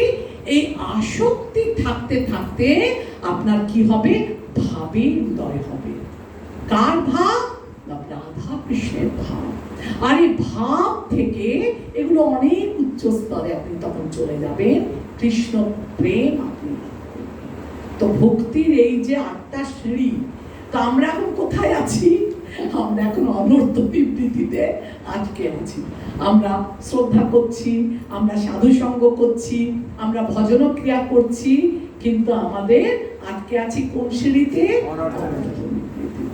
এরপরে যারা অনেক শুদ্ধ ভক্ত উচ্চ স্তরে, at the same time, এই যে আমি আপনাকে সবাই মনে মনে সিঁড়ি চিন্তা করুন, আপনার ঘরে দোতলায় উঠছেন, সবার ঘরে সিঁড়ি আছে, দোতলায় একটা একটা পায়, আজকে গুনবেন আর বলবেন শ্রদ্ধা, সাধুসঙ্গ, ভজনক্রিয়া, অনর্থ নিবৃত্তি, নিষ্ঠা, রুচি, আসক্তি, ভাব, প্রেম। 8টায় পরীক্ষায় আসবে ক্লোজ বইয়ে, আমি বলেই দিলাম আপনাদের, ঠিক আছে? আর যখন আপনি সিঁড়ি উঠবেন তখন আপনাকে একটা রেলিং ধরতে হবে না? একটা রেলিং ধরে, মানে আমরা তো বৃদ্ধা, এদের পায়ে গন্ডগোল, আমাদের তো ধরতেই হয়। যারা ভালো মানুষ তারাও একটা রেলিং ধরে। এই যে রেলিংটা আছে, এই রেলিংটা কি? শ্রবণম, কীর্তনম, বিষ্ণু শরণম, পাদ নববিধা ভক্তি। এই 9খানা হচ্ছে ভক্তির স্টেপ, সিঁড়ি। আর এই যে রেলিংটা 9টা, রেলিংটা কি কি? শ্রবণম, কীর্তনম, বিষ্ণু শরণম, পাদ সেবনম, অর্চনম, বন্দনম, সখ্য, দাস্যম, সখ্য। এটা হচ্ছে, এটা মাথায় রাখবেন সিঁড়িটা, তাহলে আপনি ভুলবেন না। এটা হচ্ছে নববিধা ভক্তি, হচ্ছে আপনার রেলিং, আর এটা হচ্ছে আপনার সিঁড়ি। ঠিক আছে, এগিয়ে যাই আমরা। এবার দেখুন 11 থেকে 15 এই শ্লোকে দিব্য জ্ঞানের প্রয়োগ করা হচ্ছে। যে যথা মাং প্রপদ্যন্তে তাং তথৈব ভজামহং মম বর্তানুবর্তন্তে মনুষ্য পার্থ সর্বশ। যে যথা মাং প্রপদ্যন্তে, যারা যেভাবে আমার প্রতি আত্মসমর্পণ করে, এটা আছে আপনাদের? না, এটা আছে শ্লোকে। যারা যেভাবে আমার প্রতি আত্মসমর্পণ করে আমি তাদেরকে সেইভাবে পুরস্কৃত করি। হে পার্থ, সকলেই সর্বতভাবে আমার পথ অনুসরণ করে। দেখুন, আমরা দেখি না যে টিচার, একটা এক্সাম্পল দিয়ে বলি, টিচার। তো আপনি টিচার ক্লাসে পড়ালো, একটা ছেলে সারা দিন খুব পড়লো, পরীক্ষা দিল, 100-এ 100 পেল। আরেকটা ছেলে ক্লাসে দিই, সে বললো দূর, এত পড়ে কি হবে, যাই আমি একটুখানি ক্রিকেট খেলে আসি, একটু ক্রিকেট খেলি, একটুখানি গান বাজনা করি, একটু ফাংশন দেখি। সে কিন্তু এত মনোযোগ দিয়ে পড়ে। টিচার কিন্তু সবাইকে একই রকম পড়িয়েছে, একজন অনুশীলন করলো আর 100-তে 100 পেল, আর একজন পড়লো না, তখন সে কি করলো? 100-তে 30 পেয়ে গেল, সে কি হয়ে গেল? ফেল করে গেল। টিচার কিন্তু একইভাবে পড়াচ্ছে, কেউ নিতে পারলো, যে যেমন পড়বে সে সেরকম রেজাল্ট পাবে। বলবে আরে আপনি আমাদের পড়ালেন, ওকে 100 দিলেন না, আমাকে 30 কেন দিলেন? স্টুডেন্ট বলতেই পারে ওকে কেন আপনি পার্সিয়ালিটি করছেন, ওকে আপনি 100 দিলেন, আমাকে কেন 30 দিয়েছেন? কারণ কি, তুমি যেভাবে খাতায় লিখেছো, যে যথামান প্রপদ্যন্তে তাং তথাইব ভজমাম, যেমন তুমি লিখেছো আমি সেরকমই উত্তর দিয়েছি, আমার এর মধ্যে কোনো পার্সিয়ালিটি করিনি। আচ্ছা, সকলে ভগবানকে, এরা কিন্তু সবাই ভগবানকে খুঁজছে, সবাই ভগবানকে খুঁজছে, নির্বিশেষবাদী, সবিশেষবাদী, মায়াবাদী, সবাই খুঁজছে, সবারই চোখে দূরবীন। কিন্তু এরা কারো চোখে লাল চশমা, কারো চোখে সবুজ চশমা, কারো চোখে হলুদ চশমা, সবারই অন্বেষণ করছে। এবং আর কি দেখছে তারা?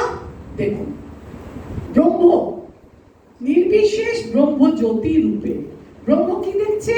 ব্রহ্ম ভগবানের জ্যোতিতে তারা কি করলো? বিলীন হয়ে গেল। ভগবানকে তারা মানছে, কিন্তু ভগবানের রূপকে মানছে না।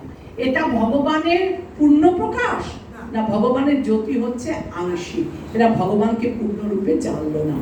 পরমাত্মা, সবার হৃদয়ে পরমাত্মা আছে, সর্বভূতে বিরাজমান পরমাত্মা, এটাও কিন্তু ভগবানের আংশিক প্রকাশ।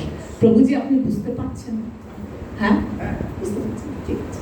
আর ভগবান, শুদ্ধ ভক্তরাই কেবল শ্রীকৃষ্ণকে পূর্ণরূপে উপলব্ধি করতে পারে।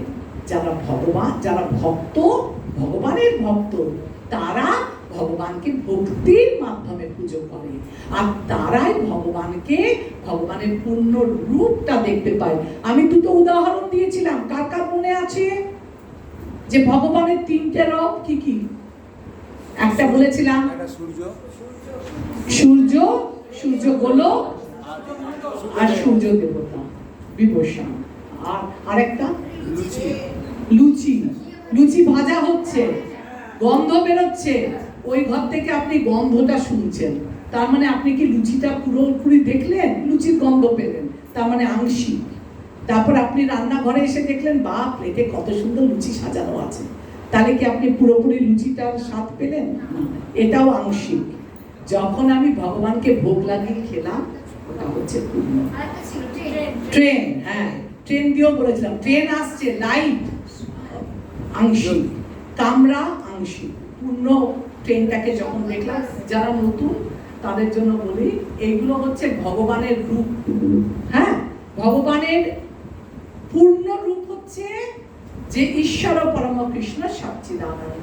যারা নির্বিশেষবাদী, তারা ভগবানের রূপকে বিশ্বাস করে না। ওরা মৃত্যুর পর ব্রহ্মজ্যোতিতে, ভগবানের ব্রহ্মজ্যোতি কাকে বলে? ভগবানের, ভগবানের আমাদের এখানে লাইট জ্বলছে, সূর্য হচ্ছে, কিন্তু ভগবানের আলোয় কোনো লাইট সূর্য নেই। ওদের গায়ের যে জ্যোতি, সেটাই হচ্ছে ব্রহ্মজ্যোতি। এখানে যারা ব্রহ্মজ্যোতি নির্বিশেষবাদী, তারা বিলীন হতে চায়। ঠিক আছে, আপনারা পড়ুন, অসুবিধা হলে বলবেন। আচ্ছা, ওইগুলোকেই আবার এখানে লিখেছে, এটাকে আমি আর গেলাম না, ওই একই জিনিস যেটাকে আপনাদের ছক করে বোঝালাম। ভক্ত, নির্বিশেষবাদী, মায়াবাদী। মায়াবাদীদের অবস্থা আরো খারাপ। কি বলছে দেখুন, তাদের মধ্যে কেউ কেউ আবার ব্রহ্মে বিলীন হতেও পারে না। নির্বিশেষবাদী তো কমসে কম মৃত্যুর পরে চলে গেল কোথায়, মানে মুক্তি পেল কোথায়? ব্রহ্মজ্যোতিতে। আর যারা মায়াবাদী, তারা বলছে ব্রহ্মজ্যোতি অবধি যেতে পারে না। তারা এই জড় জগতে ফিরে এসে তাদের ভোগ বাসনাকে চরিতার্থ করে, আবার তারা এই পৃথিবীতে ফিরে এসে তারা কি করে? তাদের ভোগ বাসনা চরিতার্থ করে আর অপ্রাকৃত জগতে প্রবেশ করে। আর যদি তারা ভক্তি করতে পারে, তাহলে তাদেরও আবার একটা সুযোগ এসে যায় যে ভক্তির মাধ্যমে তারা ভগবত ধামে ফিরে যেতে পারে। আর সকাম কর্মী আর যোগী, যারা সকাম কর্মী, যজ্ঞেশ্বর রূপে ভগবান তাদের যাগযজ্ঞ অনুষ্ঠানের ফল প্রদান করে। আমি বললাম না কালকে যে সকাম কর্ম, বেদে কি লেখা আছে? যজ্ঞ করো, যজ্ঞ করলে ভগবান সন্তুষ্ট হয়ে তুমি যা চাইবে তাই দেবে। আর সেটা যখন আপনাদের দেবে, তখন সেটা কি হলো? আপনার আপনারা সকাম কর্ম করলেন। সকাম কর্ম করলে কি হবে? বারবার সকাম কর্ম করতে করতে করতে করতে আপনার মনোবৃত্তির পরিবর্তন হলে ভক্তির মাধ্যমে ভগবত ধামে যাবেন। আর যদি কেবল ভোগই করে গেলেন এই পৃথিবীতে, তাহলে আবার আপনাকে পৃথিবীতে পুনরূপী জননম পুনরূপী মরণম পুনরূপী জননী জঠরে শয়নম, এইভাবে আপনাকে আবার পৃথিবীতে আসতে হবে। দেখুন, এটা ওই একই জিনিস আমরা বারবার লিখেছি। যে যাই করুক, ভক্তি যোগ অবলম্বন করে ভগবত ধামে ফিরে যাওয়াই হচ্ছে প্রত্যেকটা ভক্তর একমাত্র লক্ষ্য। ভক্ত আর ভগবান এদের মধ্যে কি হয়, কিভাবে আদান প্রদান হয়, পাঁচটা রসে আপনারা এক্ষুনি বললেন, এটাই সম্পর্ক।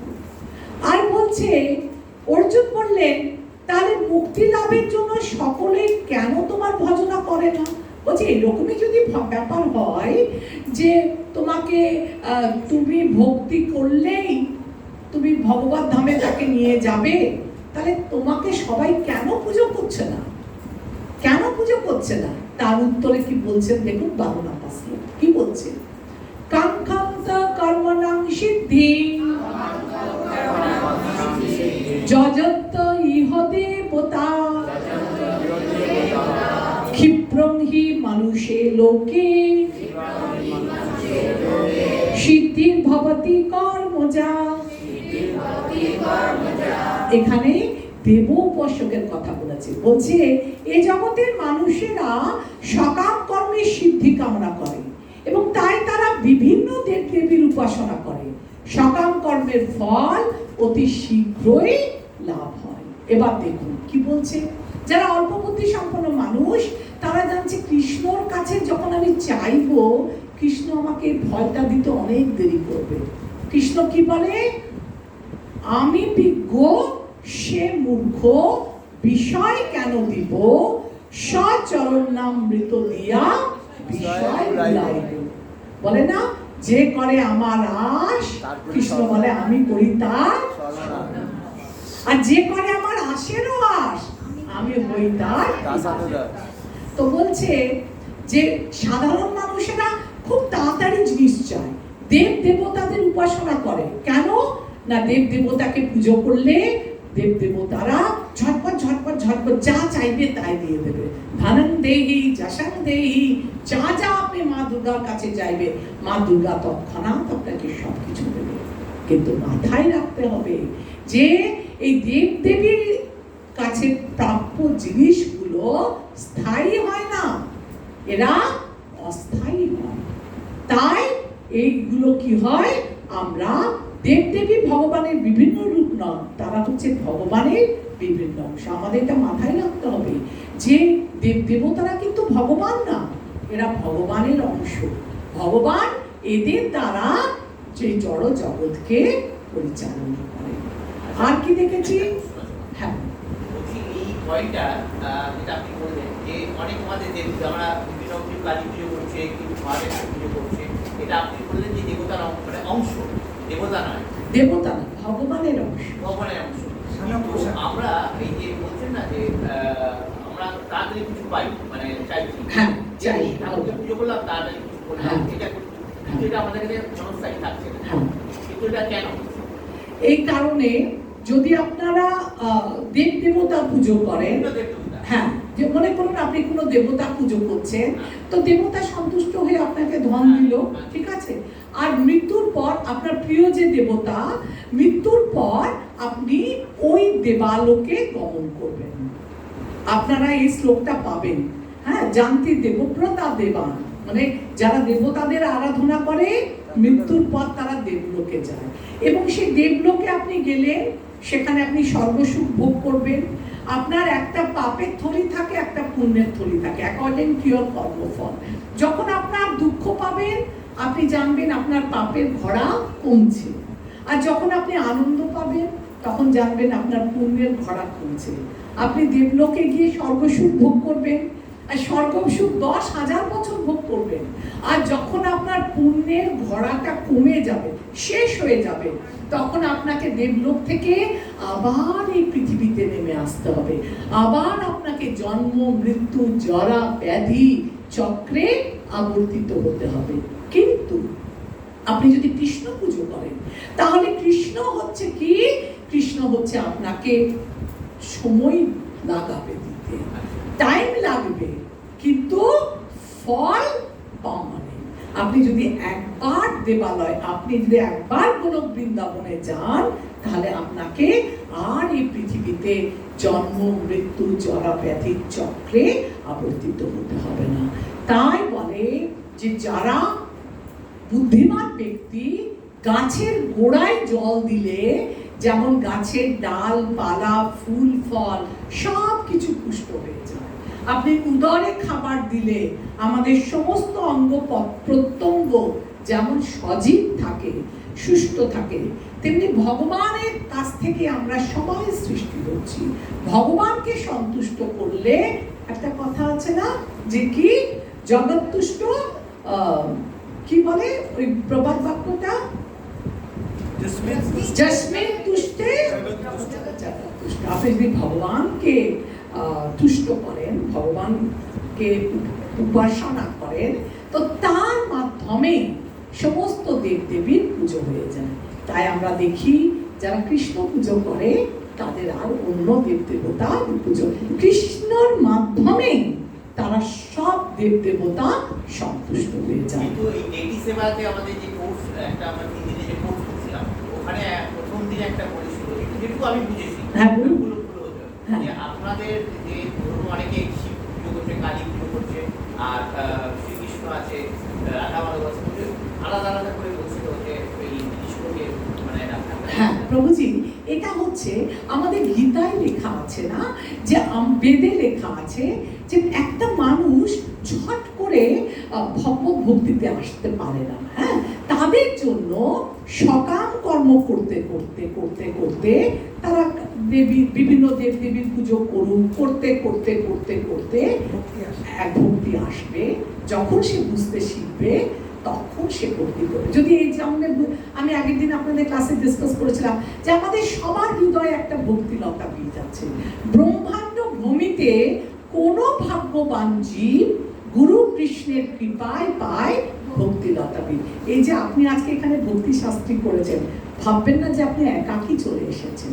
এর পেছনে জানবেন যে ভগবানের একটা মহৎ উদ্দেশ্য আছে, আপনার প্রতি গুরু কৃষ্ণের কৃপা আছে, যার জন্য আজ আপনি এখানে এসে ভক্তি শাস্ত্রী করছেন। তো আমাদের সবার অন্তরে এই ভক্তি আছে, এটা একটা গিফটের মতো। কারো এই গিফট প্যাক খুব ছোট বয়সে খুলে যায়, কারো মিডল এজে, কারো বার্ধক্যে, আর কারো এই জীবনে ওই গিফট প্যাকটা খুলতে পারলো না। সে ভগবানের ভক্তি বিনায় এই পৃথিবী থেকে চলে গেল। পরবর্তী জন্মে সে আবার যখন জন্মাবে তখন সে আবার প্রয়াস করবে। এইভাবে এক জন্ম থেকে অন্য জন্মে জন্মান্তর ধরে এইভাবে জন্ম মৃত্যু জরা ব্যাধির চক্রে তারা আবর্তিত হয়। আমাদের বাড়িতে অনেক ঠাকুর থাকে, আপনি গীতা আজকে কিনেছেন না প্রভুজি, আপনি গীতা পড়ুন, আরো পড়ুন, আপনি বুঝবেন। আপনার যে আমি আপাতত যতদিন আছি আমাকে জিজ্ঞাসা করবেন যত প্রশ্ন থাকে মনে। এরপরে যে প্রভুজি মাতাজি আসবে তাদেরকে জিজ্ঞাসা করবেন। এরপরে আপনি একটা কোনো নাম হত্যের সঙ্গে বা কারোর সঙ্গে যুক্ত হবেন, সেখানে আপনি শিক্ষাগুরু পাবেন, তাকে জিজ্ঞাসা করবেন। আপনি বারবার গীতা পড়ুন, যতবার পড়বেন নতুন নতুন অর্থ ওটা থেকে অনুভব করবেন। এবং যখন আপনি নিজে সন্তুষ্ট হবেন, বললেন না যে কৃষ্ণ অর্জুনকে জ্ঞান যোগ, ধ্যান যোগ, কর্মযোগ সব যোগ পড়িয়ে দিল। লাস্টে কি বলল?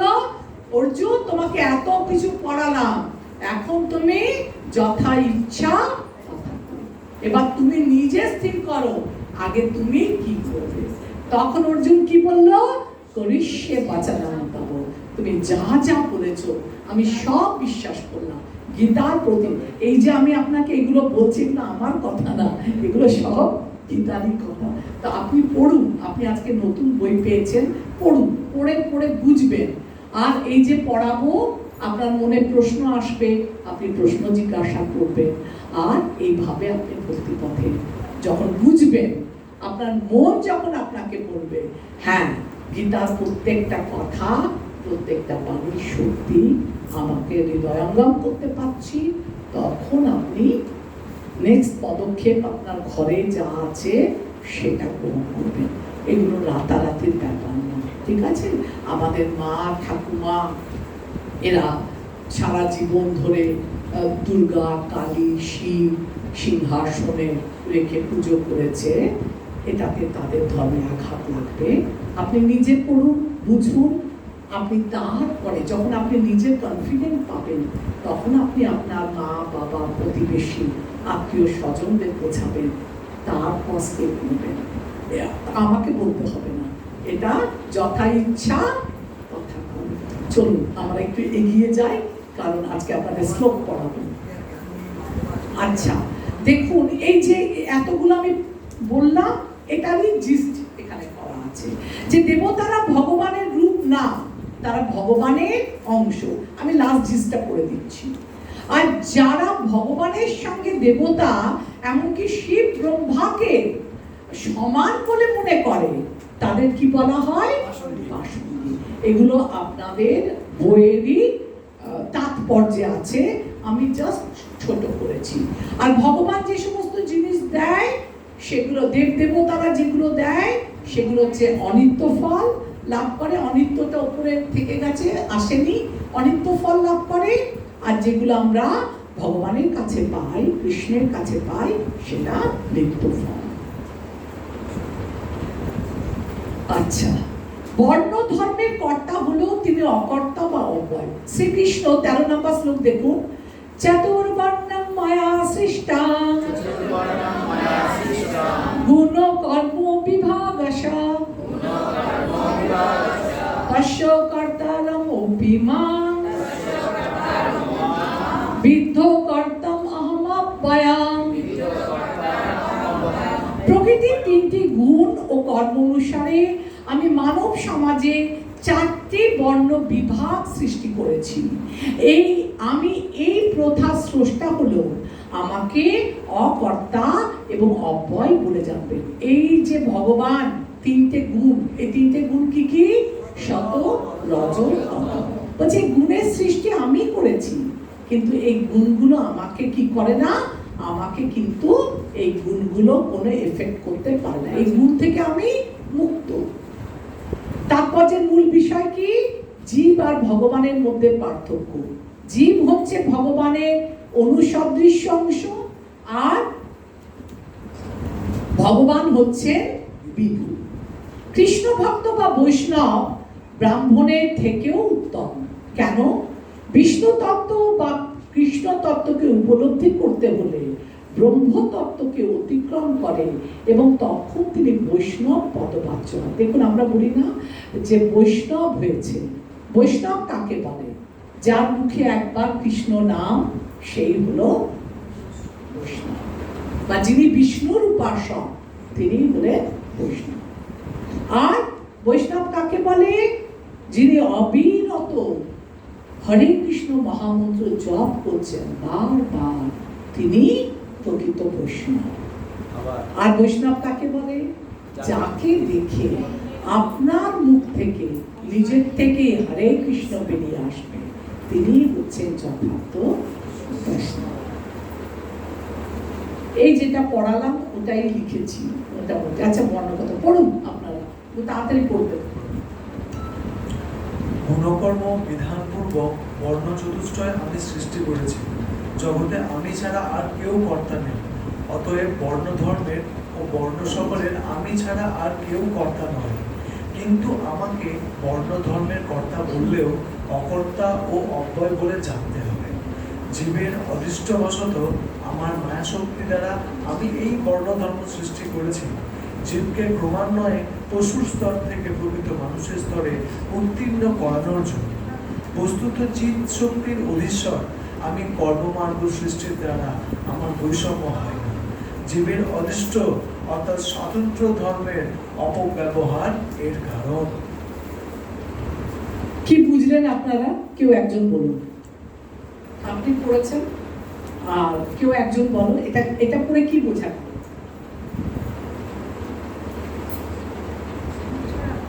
লাস্ট কথা হচ্ছে জীবের যে অদৃষ্ট মানে তার ভাগ্য সেটাতে তার ব্যবহারের উপর নির্ভর করে। এটা হচ্ছে ব্যাপার। তার যে স্বাধীনতা দিচ্ছে ক্ষুদ্র স্বাধীনতা, সেটা যদি আমরা যদি ঠিক মতন খেয়াল না রাখি যে আমাকে কি কর্ম করতে হবে এবং আমার ইচ্ছা মতন, উনি বললেন না যে দেব দেবী সবাইকে আমরা তুষ্ট করার জন্য আমার আশা আকাঙ্ক্ষা ঘর বানাবো, বাড়ি বানাবো, বুক বানাবো, কিন্তু আমি এই চক্রের ভিতর থেকে মায়ার বন্ধনে আমি থেকে যাব, কিন্তু কখনো ভগবানের পথে আমি এগোতে পারবো না। একদম ঠিক। এটি হচ্ছে ব্যাপার। আর একটা কি, আমরা আর পশুরাও আহার নিদ্রা ভয় মৈথুন, আর আমরাও আহার নিদ্রা ভয়। আমাদের থেকে পশু আরো উন্নত। আমরা কটা কলা খাই একসঙ্গে 6টা, আর হাতি একদম কাঁদি কাঁদি কলা খেয়ে নেবে। তাহলে আহারে পশু আমাদের থেকে উন্নত। নিদ্রা আমরা ক ঘন্টা ঘুমাই? 12 ঘন্টা, 6 ঘন্টা, 8 ঘন্টা। আর এমন অনেক জন্তু আছে যারা 6 মাস ঘুমিয়ে থাকে। আহার নিদ্রা ভয় আমরা আমাদের ঘরে প্রোটেকশন আছে, তার মধ্যে ঘুমাচ্ছি, আর ওরা জঙ্গলে ঘুমাচ্ছে, ওদের ভয় আমাদের থেকেও বেশি। আহার নিদ্রা ভয় মৈথুন। আমরা কি হয়, সাধারণ মানুষেরা একটা কি দুটো সন্তান উৎপন্ন করে একই সাথে, আর কিন্তু পশুরা একসাথে 4টে 5টা 6টা, হয় না?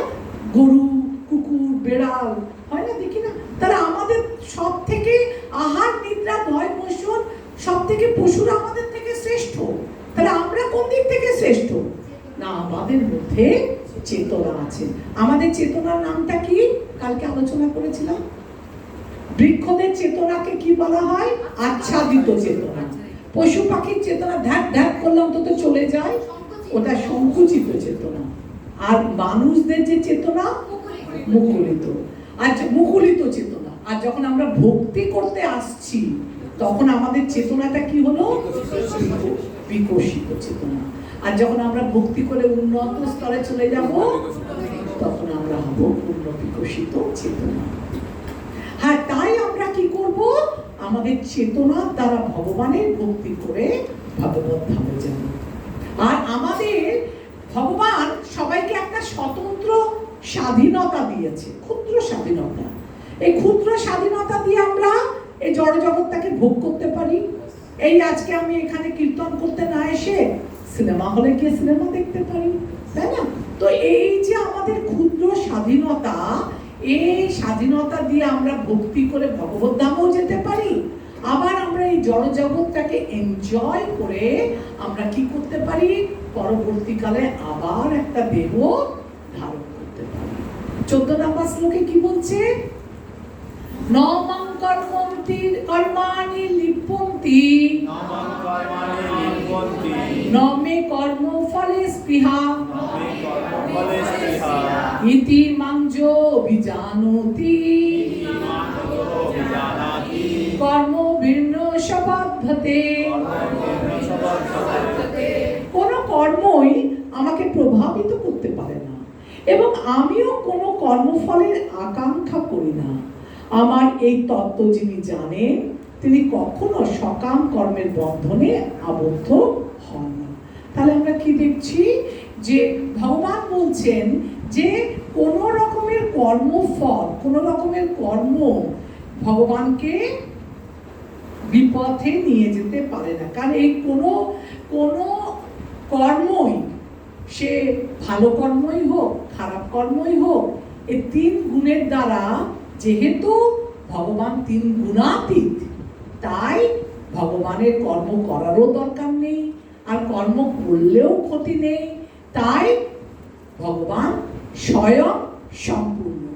ভগবান কটা গুণে, ভগবান সম্পূর্ণরূপে পূর্ণ। তাকে কি বলছে? ভগবান সর্বদা স্বরই ঐশ্বর্যে পরিপূর্ণ। এই স্বর ঐশ্বর্যটা কি কি? সমগ্র ঐশ্বর্য, সমগ্র বীর্য, সমগ্র যশ, সমগ্র শ্রী, সমগ্র জ্ঞান আর সমগ্র এই সব থাকে বলে ভগবান কি বলছে, আমি কখনোই জড় বন্ধনে আবদ্ধ হই না, আর আমি এই সমস্ত গুণ থেকে অতীত। এবার উপমা দিয়েছে, আচ্ছা বলছে রাজারা আইন বানায়, কিন্তু রাজারা আইন বানালেও সে আইন দিয়ে রাজ্য পরিচালনা করে, কিন্তু রাজা কখনো সে আইনের দ্বারা আবদ্ধ হয় না। যেমন একটা মালিক, একটা ফ্যাক্টরির মালিক, জড়জাগতিক উদাহরণ, সেই মালিকের অনেক কর্মচারী আছে। এবার কর্মচারীরা ছুটির পর যে যা খুশি পাপ কার্য করতে পারে না, কেউ সুরালয়ে চলে গেল, বিভিন্ন রকম সুরা পান করলো, কেউ পতিতালয়ে চলে গেল। এই যে তারা অপকর্ম অর্থাৎ বিকর্ম করছে, এর দায় মালিক কিন্তু নয়। মালিক ওদের স্বাধীনতা দিয়েছে যে তোমার ফ্যাক্টরি ছুটি হয়ে গেলে এবার তোমার নিজস্ব জগৎ, তুমি তোমার বাড়ি যাও, তুমি ধর্মকর্মই করো আর তুমি বিকর্মই করো, যাই করো, মালিকের তাতে কিছু এসে যায় না। তেমনি ভগবান আমাদেরকে একটা ক্ষুদ্র স্বাধীনতা দিয়েছে, যেই স্বাধীনতা দিয়ে আমরা বিকর্ম করতে পারি, আবার অকর্মও করতে পারি। অকর্ম মানে কর্ম 3 প্রকার, কি কি?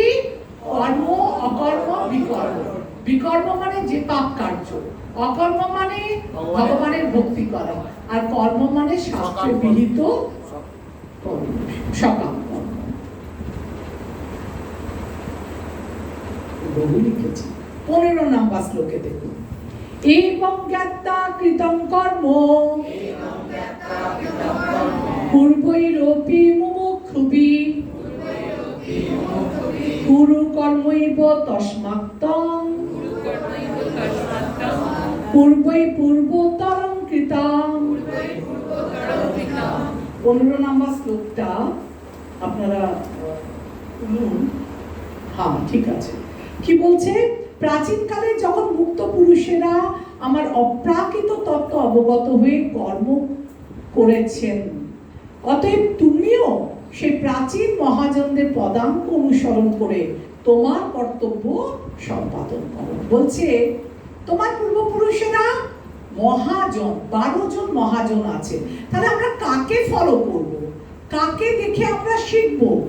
বলছে তোমার পূর্বে পুরুষেরা যাকে দেখে শিখেছে তারা কারা? তারা হচ্ছে 12 জন মহাজন।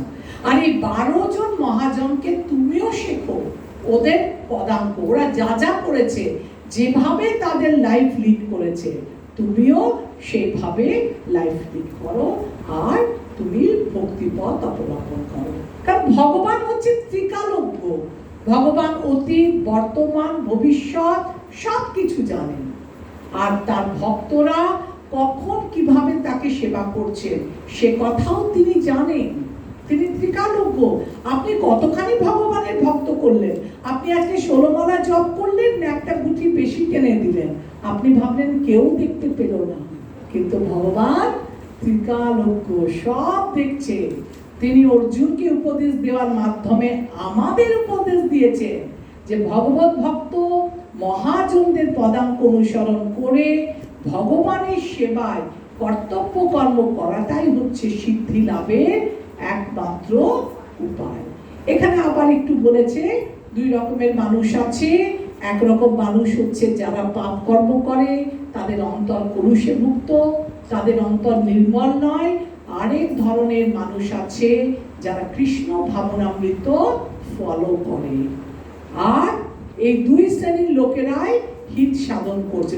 ভগবত ভক্তির এই 2 শ্রেণীর লোকেরাই হিত সাধন করে। কেমন হিত করে দেখুন, অপসিদ্ধান্ত, সব রকমের কার্যকর্ম পরিত্যাগ করে নির্জনে ভগবত ভজন করাটা হচ্ছে পরমার্থ সাধন করার পন্থা। এটা হচ্ছে অপসিদ্ধান্ত। আর এটাকে কি করে খণ্ডন করছে? কৃষ্ণ ভক্তির ভান করে কর্তব্য কর্ম ত্যাগ করাটা মূলতা। যথার্থ কৃষ্ণ ভক্তি হচ্ছে ভগবান শ্রীকৃষ্ণের সেবা করার উদ্দেশ্যে সব রকম কাজ করা। 16 নম্বর শ্লোক দেখুন, কিং কর্ম দাঁড়ান, এখানে একটা ভালো আছে, এটা আপনাদের বইও আছে। এই যে বলছে না মহাজনদের অনুকরণ করুন, এই 12 জন মহাজন আপনারা আসবে পরীক্ষায়, এখনই বলে দিলাম ক্লোজ বুক পরীক্ষায় 12 জনের মহাজনের নাম লিখতে দেবে, নম্বর আছে 2 নম্বর। ব্রহ্মা, শিব, নারদ, মনু, আন্ডারলাইন করুন, আপনাদের বইয়ে 225 পাতায় আছে। ব্রহ্মা, শিব 17 নম্বর শ্লোকের জাস্ট ওপরে। ব্রহ্মা, শিব, নারদ, মনু, কুমার, কপিল, প্রহ্লাদ, বিশ্ব, সুখদেব, যমরাজ, জনকরাজ, বলি মহারাজ আদি মহাজনদের পদাঙ্ক অনুসরণ করে আমাদের ধর্মের প্রকৃত তত্ত্ব জ্ঞান লাভ করতে হয় এবং তা অনুশীলন করতে হয়। এই 12 জন মহাজন কে কে আজই বাড়ি গিয়ে লিখবেন। এবং 16 নম্বর শ্লোকে, এটা আমি আগেই বলে দিলাম, কিং কর্ম কিং কর্মেতি, কিং কর্ম কিং কর্মতি, কবয় অপত্র মোহিতা, তত্তে কর্ম প্রবক্ষ্যামি, যজ্ঞতা মোক্ষসেয়া শুভাৎ। কাকে কর্ম ও কাকে অকর্ম বলে তা স্থির করতে বিবেকী ব্যক্তিরাও মোহিত হন। আমি সেই কর্ম বিষয়ে তোমাকে উপদেশ করব, তুমি তা অবগত হয়ে সমস্ত অশুভ অবস্থা থেকে মুক্ত হবে। এবার আপনাকে পরবর্তী শ্লোক পরের দিন আছে 17 থেকে 43 পর্যন্ত আপনারা সবাই পড়ে আসবেন। আর আমরা যখন আলোচনা করব আপনারা তখন খুব ভালোভাবে ওটা জানতে পারবেন। আজকে আমি আপনাদের সঙ্গে 5 মিনিট এই শ্লোকগুলো কিভাবে মুখস্থ করবেন, উচ্চারণ করবেন সেটা নিয়ে আলোচনা করব। তো আপনারা কারো কাছে বই থাকলে, পরপর শ্লোকগুলো লেখা থাকলে আমাকে হ্যান্ড বইটা আমারই তো রয়েছে হাতের কাছে, হ্যাঁ ঠিক আছে, পেয়ে গেছি, আমারই তো আছে। চলুন আপনারা শুরু করুন। আমি বলছি গীতার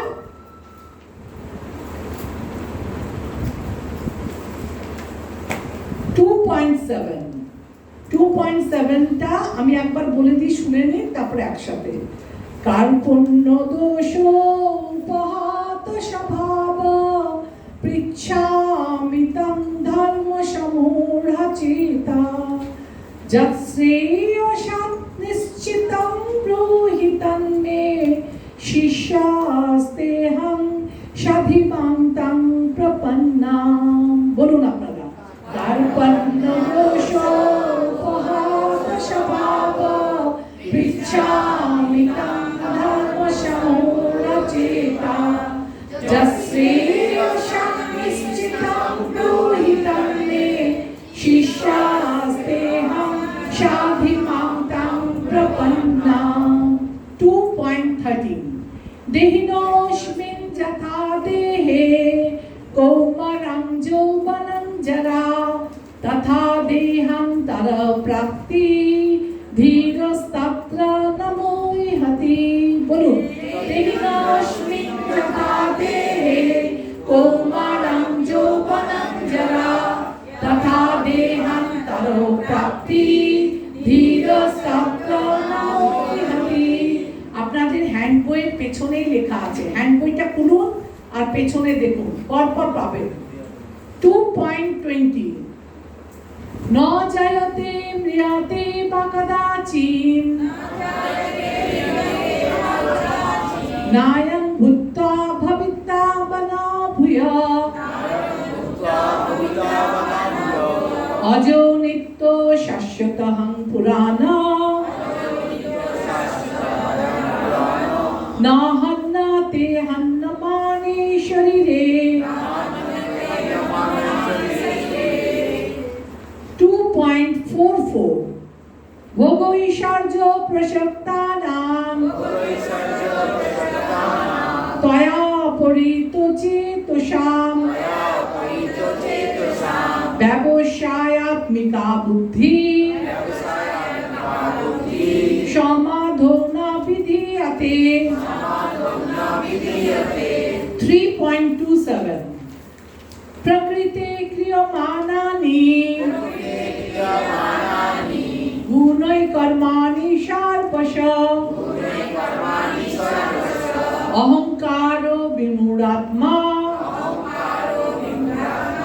কর্তাহম ইতি মন্যতে। 4.2 एवं परंपरा प्राप्तम् इमं राजर्षयो विदु सकालनेह महता जोगो नष्टो परन्तप। 4.8 परित्राणाय साधूनां विनाशाय च दुष्कृतां धर्म संस्थापनार्थाय संभवामि युगे युगे। 4.9 जन्म कर्म च मे दिव्यं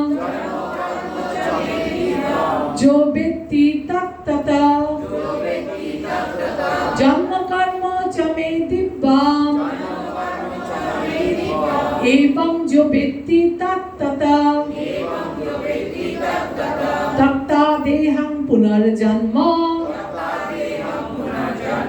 नोइति ममेति अर्जुन। 4.34 तद्विद्धि प्रणिपातेन परिप्रश्नेन सेवया उपदेक्षन्ति ते ज्ञानं ज्ञानिनोस्तत्तदर्शिनः। 5.22 जेहि संस्पर्शो ज भोगा दुःख जो नये बते अदन्तबन्त कन्तेय नतेषु रमते बुधा। 5.29 भोक्तारं योग्य तपस्या सर्वलोको महेश्वरं सुहृदं सर्वभूतानां ज्ञात्वा मां शान्तिमृच्छति। 6.47 योगिनामपि सर्वेषां मद्गतेनो अन्तरात्मना श्रद्धावान् भजते जो मां समे যুক্তো তমো মতা। এই অবধি আপনাদের শ্লোক আছে, তো আজ আমরা এখানেই শেষ করব।